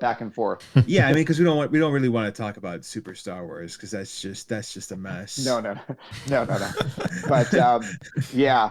So yeah, that sort of wraps up my talking points. I think I've sort of taken us through the 90s and the heyday of when Star Wars was nothing, and how they became financially viable, really, to be honest, like to create some money and interest so that George felt comfortable that he could put a movie out and people would go see it. I mean, let's be honest, people would have gone and seen anyways, but it is very interesting how like they held over this, like that whole period of time between movies, just through like other pop culture memes. So like memes like the comics and video games and toys, obviously, were like the only thing kind of holding them up until they were doing something new. You know what I mean? So it's interesting that Wow. when you look back at it, yeah, comics played a gigantic role, especially like in the late 80s and 90s, where comics were like they're a big thing at the time. So it's Yes, just I know what you're talking about, like the zeitgeist of the actual format, like comic yeah, books are now big. This is, you gotta remember, this is when like the X-Men animated show was on TV for like 3 or 4 years. And so now you got kids going and right. buying like Marvel X-Men comics and Uncanny X-Men. And then sure enough, what is it, by 99, Fox has the property and the first X-Men movie comes out. I think that came out in Right. 99, if I'm correct. Something like that. Or 2000. Definitely 2000, I think, was pre the 9/11. yeah. The first X-Men movie, I think, was 2000, the live action one. Yeah. Okay. Yeah. Okay. So I was off by a year. Sorry, but How I'm could you? close. Very close. Yeah. Yeah. But and I mean, I'm going to go a little sideways here, but you've probably all seen the great web series Troops, with the guys who they're pretending to be cops, but they're stormtroopers, and they're talking to the Jawas. Oh, yes, they're arresting yes, the Jawas. yes. They shoot the Jawas. They're like, yeah, nothing happening here, nothing happening here. Like, I'm not sure when that was even produced, but I feel like that was like a 90s thing, because the internet was starting to pop up, and that was loaded up onto the internet. That was never shown on TV, because it was a fan film. So where do fan films come from? They come from this resurgence of Star Wars interest. That interest all started 1991, Heir to the Empire. So we've come full circle in our conversation. Crazy. We all have to thank Timothy Zahn for reviving the Star Wars IP. I think, honestly, I mean, he wrote an amazing book with a whole bunch of characters, and I feel I've blasphemed a whole bunch of listeners by not really mentioning Mara Jade a whole lot. Mara Jade, of course, is introduced in Heir to the Empire and is probably the most fascinating, for some people, Star Wars characters ever. Like, Yeah, better interesting than, enough, better like, than I the think, classics. like, Some people will say she's definitely the number one expanded universe, and people will definitely say, if you really want to go like sex, like male, female, the best female character ever written. It's interesting that she barely shows up in anything else except for like that fighting game on PlayStation, Masters of Terrakosh. I'm pretty sure she's a playable character in that game. So is Jodo Cast, which is like also weird to me, that I'm pretty sure he's in that game. But it's just like a character like Mary Jade, who's like obviously has like a long history, doesn't show up in anything else, like in any other media really that much, if any at all. You know what I mean? Yeah. So I mean, I just want to quickly say. Oh, sorry. You want to say something? Oh no, you say what you got to say, and then I got one question for you. Sure. Okay. I'm gonna, like, if people like want like Ab's best hits, I'm gonna give it to you right now. Okay. Like, for books, you got to read the Heir to the Empire trilogy. You got it. You got to read those 3 books, and that's all I say. Like that, and maybe the first 4 X-Wing books, and then choose what you want. But like, those are classics. They introduce you to great characters like Wedge Antilles, and Luke on his quest to become a proper Jedi Master, and introduces Grand Admiral Thrawn. And then if you really love Thrawn, yeah, you can go read like the 9 other novels that have been written by him that are like the mainstream novels. I'm sure he's appeared in like junior novels and young adult novels, but major novels, yeah. And then for comics, I would really say get into Dark Empire, at least Dark Empire 1. If you really want to read the whole thing, there's Dark Empire 2. And then there's this small 2-issue ender called Empire's End. Artwork was not very good. Storylines, but it finishes the story up. Certainly the X-Wing series was fantastic. If you're more of an Empire kind of guy like me, read Crimson Empire. It's awesome. Great artwork, really cool storyline. And if you're sort of a KOTR person, read Tales of the Jedi. There was, not to be confused, there was a Star Wars title called Knights of the Old Republic by Dark Horse, but I think that the Tales of the Jedi is the better product. That's my opinion. So that's right. My quick hits. And then video games, I'm an N64 fan, so you got to play X-Wing Rogue Squadron. Say Shadows of the Empire, that's fine, but I love X-Wing Rogue Squadron, especially because when you unlock the vehicles and you get to fly as a Naboo starfighter, it's pretty cool. But did you know you can also fly around in a Buick? What? Yeah, actually. Yeah. Yes. It's an old Buick from like the 50s or 60s. I can't remember the model, but it's like, I don't even know where the joke is. It's like maybe one of the artists had one, or it was like the vehicle he learned to like drive on, or his grandfather like gave him a gift, and he's like, all right, fine, Grandpa, I'll put it in the video game. But like, it's just, that's sort of the start of video game memes, I think. Easter eggs and such. Yeah. Interesting that the Rogue Squadron, I think, is it Rogue Leader for the GameCube? I can't remember if they changed name or not, but I think it's just Rogue Squadron 2 for GameCube. Is a fantastic sequel to the N64 game.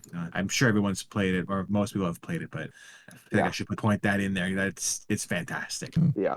I'm gonna throw one. I'm gonna throw one to the list of recommendations, only because this is also very sort of 90s centric. Although much later, I read it was probably around 2006, I think. I read, or 2006 or 7. I read through both sort of collected volume republished trade paperbacks of the Young Jedi Knights series, and I think it was the Jedi Academy and Jedi Shadow or something is what they were relabeled as. I liked those. Yeah, it was like 2 or 3 kids like at the Jedi Academy, and they sort of go off and explore different worlds and stuff. They're on missions. Yes, it was Jason and Jaina Solo. It was Jason and Jaina Solo as kids under Luke's tutelage at his Jedi Academy on Yavin 4, and they had a Wookiee friend and another she was like a princess Jedi. That's and her name was Tenel Ka. Yes.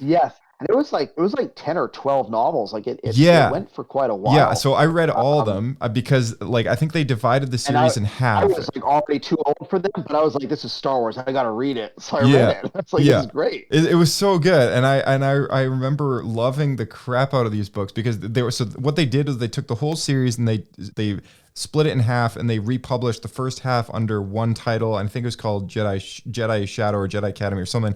And then the second half, it was like a yellow bound paperback, and it was called Jedi Sunrise or something like that. So they the republished versions have their own. I remember names. there were sort of 2 distinct arcs of those novels. Yes, exactly. So that's my bone in there. 5 or 6, there was sort of an end of an arc, and then a new arc started in like the 6th or 7th book and carried through to the end. Exactly. Yeah. So those started coming out in June of '95. Again with '95. That was Kevin J. Anderson and Rebecca. Moesta. Moesta. That's my 2 cents in there for 90s recommendations. So if anyone cares to read those, but I got one question. You said, what was it? It was called Young Jedi Knights. Young Jedi Knights, Star Wars Young Jedi Knights. Okay. So, I got one question for you, and then we'll wrap up, and then or maybe Phil's got questions as well. But the one that I've got before we close, I guess is since you've taken us through sort of the dark times in the fandom in the 90s, how Dark Horse saved the IP, so on and so forth. What was it like when you finally watched the trailer for The Phantom Menace? Oh my God. Oh man, dude, when Darth Maul lit up that double lightsaber, I was like, what is this? Like I knew what it was. I knew I was watching Star Wars, so I was like nothing like that had ever been photographed before. Let's put it that way too. George has always been a technologist, and that's what I really, really respect about him. People could say that was maybe his undoing as he started to like I did a lot of research for this tonight, as you can tell, and I read about like all the different versions of Star Wars, like all the special editions and the redos, and the Greedo shot first or Han shot first and stuff, et cetera, et cetera. But his movie was always a display of the latest, best technology. So that meant like camera angles and stuff. That meant like showing like professional martial artists doing these flips, which Jedi should be able to do, as well as Sith. So I remember, I love space battles. So when I'm seeing this Naboo starfighter taking on this giant capital ship, which I found out, of course, was like a Trade Federation ship, and literally blowing it to pieces, and I'm like, it's much better looking than the Death Star stuff ever was. I was like blown away. I mean, the trailer must have come out. It was March of '99. Early '99. Yeah. March of '99 for what? A May release? A May? Did it come out in May? Is that when May the 4th sort of started? I think it was May. With the prequel trilogy. Yeah. Yeah. So I'm what? Like that's '99. I'm like 15. No, it's '99. So I'm 15. Yeah, I'm 15 years old. world. Funny story. My mom took me out of school to go see that. To go see the movie. She literally picked me up, and I was in French, and I hated French. I just said au revoir to my teacher. Wow. Like, all right, bye-bye. And I literally went, and I saw it at the Oak Ridge Center Mall when it used to have a movie theater. And it was a Cineplex Odeon. And my parents, and she took out my 2 younger brothers, and all 3 of us saw the 12 o'clock showing. It was the very first show. The manager was there to greet us as we were the first ones in. And we then went and saw the 3 o'clock. We saw it twice in the first day. That's amazing. And we didn't care about Jar Jar at that point. Like, we just, it didn't matter about the gaffes that he made. This was Star Wars. So Star Wars is back. Getting back to your question, I think I was like positively dumbfounded. I had just come off of the high of seeing Star Wars in theaters for the first time for me via the special editions. And I saw it with a really good friend of mine who I'm still friendly with. And we were Star Wars fans geeking out all throughout grade 6 and 7. Yeah. So it was amazing to see new Star Wars products. Yeah, it was untold. Right. It was great. Right. Do you remember how you watched the original trailer? Because, back then, this is around the time that not everyone had access to the internet, although it was out. Yes, I do. So I think I need to remember what kind of movies came out in 98. Did Gladiator come out in 98 or 99? Oh, I don't know. Because I remember 2000, I'm pretty sure. Or is that okay? So I'm trying to think of I work in the film industry, and I always tell people, look, I don't know anything about music. I'm not an audiophile, but I'm definitely a videophile. I go to the movie theaters all the time. I love patroning the movie theater. Bugs Life. Any movie that was big, I didn't see Bugs Life, but I remember going and seeing it, and I think it was the Lucasfilm thing came up, and it had that weird, creepy music. It was like you almost felt you were on an alien planet, and I think it was like the end attack where the droidicas are coming at you. That was how the first trailer sort of started. Yeah. So okay, let me play some audio for you real quick, because I think this is is this it? I wonder. This is when the Gungans are walking through the woods, right? Is that the first teaser? Yeah. Yeah. Okay, let's take a quick listen to this. Okay, it's playing. You get the Lucasfilm logo. Yeah, you feel like you're in a swamp, and you're like. All right, every generation has a legend. There's the theme song. You got the text on screen. Every generation has a legend. You got the shot of the Naboo ship. Every journey has a first step. And you get a picture of Theed and the Queen by the window. And then it says every saga has a beginning. Well, that's right. She's standing by herself. She's looking out because she knows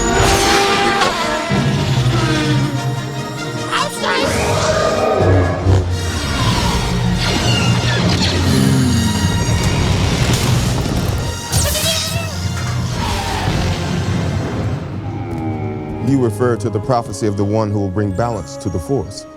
You believe it's this boy? He can see things before they happen. He can help you. The Force is unusually strong with him. He was meant to help you. Anakin! Tell him to take off! Will I ever see you again? What does your heart tell you? Are you sure about this? Trusting our fate to a boy we hardly know? Anakin Skywalker, meet Obi Wan Kenobi. I sense much fear in you. The boy is dangerous. They all sense it. Why can't you? Fear is the path to the dark side. Fear leads to anger. Anger leads to hate. Hate leads to suffering.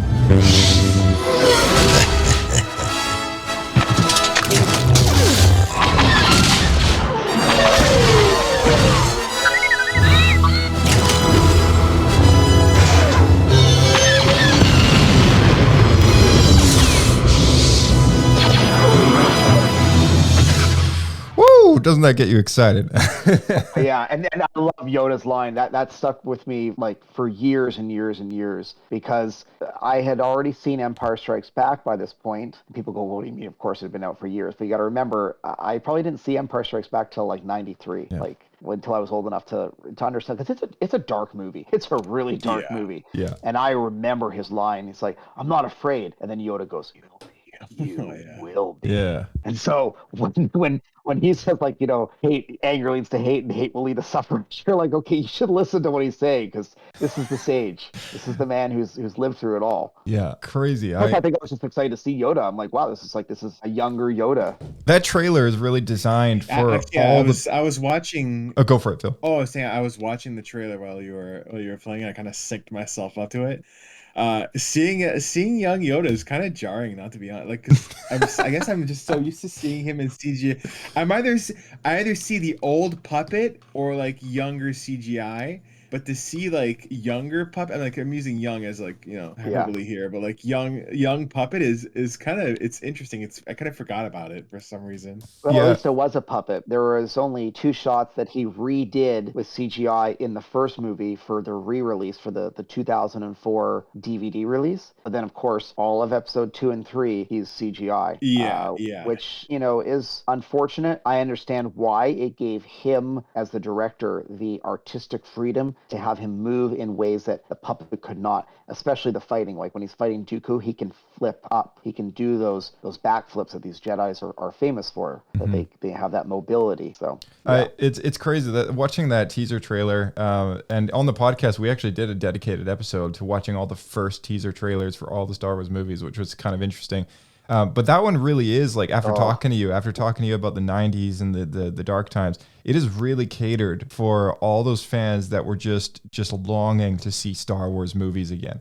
You get Yoda, you get the mention of Anakin's name, you get his introduction to Obi Wan Kenobi. You got so much stuff going on all in this one trailer. You get the double blade lightsaber, this close up shot of Darth Maul, this like evil villain that like everyone's just psyched to see. Just so much stuff all happening in this one teaser trailer that's like 2 minutes long. And, it doesn't reveal anything about the actual plot of the movie. It's just psyching you up that this is the next Star Wars movie, Yeah. And I can't imagine what it would have been like to have seen trailer for Empire Strikes Back or Return of the Jedi. Like I've never actually seen them. I probably should do it when we're done this podcast. I've never actually bothered to go back to the archives and find it and see what it would have looked like to be in a theater in early or late 79, early 80 to see what the Empire Strikes Back trailer would have been. Yeah. It's pretty interesting. I think some of them are actually on the official Star Wars YouTube channel, but others I think are accessible just on YouTube. We did manage to find all of them, I think, on YouTube when we did that episode. So yeah. If you're, I think we've talked about this in the past, so we don't need to go into it because we're sticking to the 90s. But I think you all know that my favorite movie is Rogue One. And when that trailer came out, by this point, of course, I'm working in the film industry professionally, and I have access to all these monitors. I played it through my monitors, and I put it out to the entire movie set with audio. So all 200 people were watching this Star Wars trailer with loud music playing, and like the director loved it so much, he's like, okay, we're going to take a 5-minute break. Like a 5-minute break on a film set can be costly. That's thousands of dollars. You're just not doing any work. But the love for Star Wars was so universally loved by that crew that the director was like, all right, we all have to sit down and watch this. So Adam, play it. Oh man, that's awesome. Yeah, there's something culturally impactful and uniting about Star Wars. There is. I think we can agree on that. Absolutely. Absolutely. Right. Well, Phil, you got any last questions, or are we good to wrap it up here? No, I think this was awesome. This was great to like have your perspective on it, because like I said, like you're at the time where like for me, I was too young to get into like comics that much, and then you were like at the perfect time to hit that sweet spot where you can grow up with it. So it's interesting to hear your perspective, and that was really fun. Yeah, Adam, thank you. Like 8 to 16 made a big impression on me, and like you say, it sort of is timing, and I'd be curious to see if my kids, how they feel in 10 years, if they even want to watch the movies, if they would be interested in reading older material, or they just want to read what's new, what they're told to read, what they think is supposed to be Star Wars, because that's what Disney tells them it is now. Yeah, exactly. Yeah. No, that's it's crazy to think that this mythology has grown to the size that it is, with all these different levels of continuity from different points in history. And it's fascinating to think just sort of what this series could look like in another 40 years. We celebrated the 40th anniversary of Star Wars only a couple years ago, it seems like, at 2017 Orlando convention. And it's unreal to think like, wow, like I'll be there, maybe you'll be there, like at the 80th celebration of Star Wars, and just to see kind of what's come next, and what's been done with this series sort of down the road, right? Unbelievable to think that this is celebrated so much. I also think it's interesting. If you look at the directors of the Star Wars movies, and you go, what does he mean? I'm talking about episodes 7, 8, 9, which of course was J.J. Abrams and Ron Howard, to a lesser degree. They're all sort of Gen Xers. Yeah. So they grew up with Star Wars, seeing it in theaters. J.J. to a lesser degree, he's a little younger than Ron, but like they were around for these dark times as mature adults, as probably 20-year-olds. So it's interesting. They obviously had to listen to what Disney wanted, but I would like to think that there is hope that maybe the people who have the power, because it's always age, right? When you're older, you get more power because you're working, that maybe some of these older properties will get visualized. Well, I mean turn into a TV product or a movie, but I suspect not. I think the younger generation will then move into those earning years where they have the power, where they become the executives at Disney, who of course have the IP, and they'll make Star Wars the way they want to see it. So I just want to thank you guys very much for inviting me on and letting me talk about the 90s. Adam, thank you so much for it was a cultural zeitgeist. I mean, thank you so much for all your hard work, your research. I mean, also just your experiences, sharing about the time growing up with all those comic books and Shadows of the Empire and so many other things. I mean, it's really it's a different type of authenticity, hearing it from someone who's kind of been there, right? So I really appreciate it. Thanks. Yeah, and to you as well. No problem. Hopefully, some of the titles I have said, for your listeners who aren't familiar with them, maybe I have piqued their interest and they will go look at them. I hope that I can renew some interest in older products. I'm not like a paid promoter for Timothy Zahn or anything. I'm not making any money off that. I'm just a fan, and I want to see these stories being cherished by people that like Star Wars, even though I know that it's sort of an old product that's been put to bed. But hopefully, I think without torrenting and stealing artists' work, I'd like to think that maybe these old comics can be found in a library or something, like in a trade paperback. So and novels for sure you can find in a library. So I hope I have renewed some interest in earlier expanded universe Star Wars products for people to enjoy. I hope so. Yeah, I hope so. It's good stuff. And also thank you to you, Phil, for jumping on and joining this conversation. I really appreciate it. For sure, absolutely, anytime that I'm free. Got some Dash in there. I'm just happy I got Dash in there. Awesome. All right, see you guys. All right, thank you. All right. And a big thank you to our audiences for tuning in. We appreciate all those kind reviews. We'll see you in the next episode of Star Wars Escape Pod, and may the Force be with you.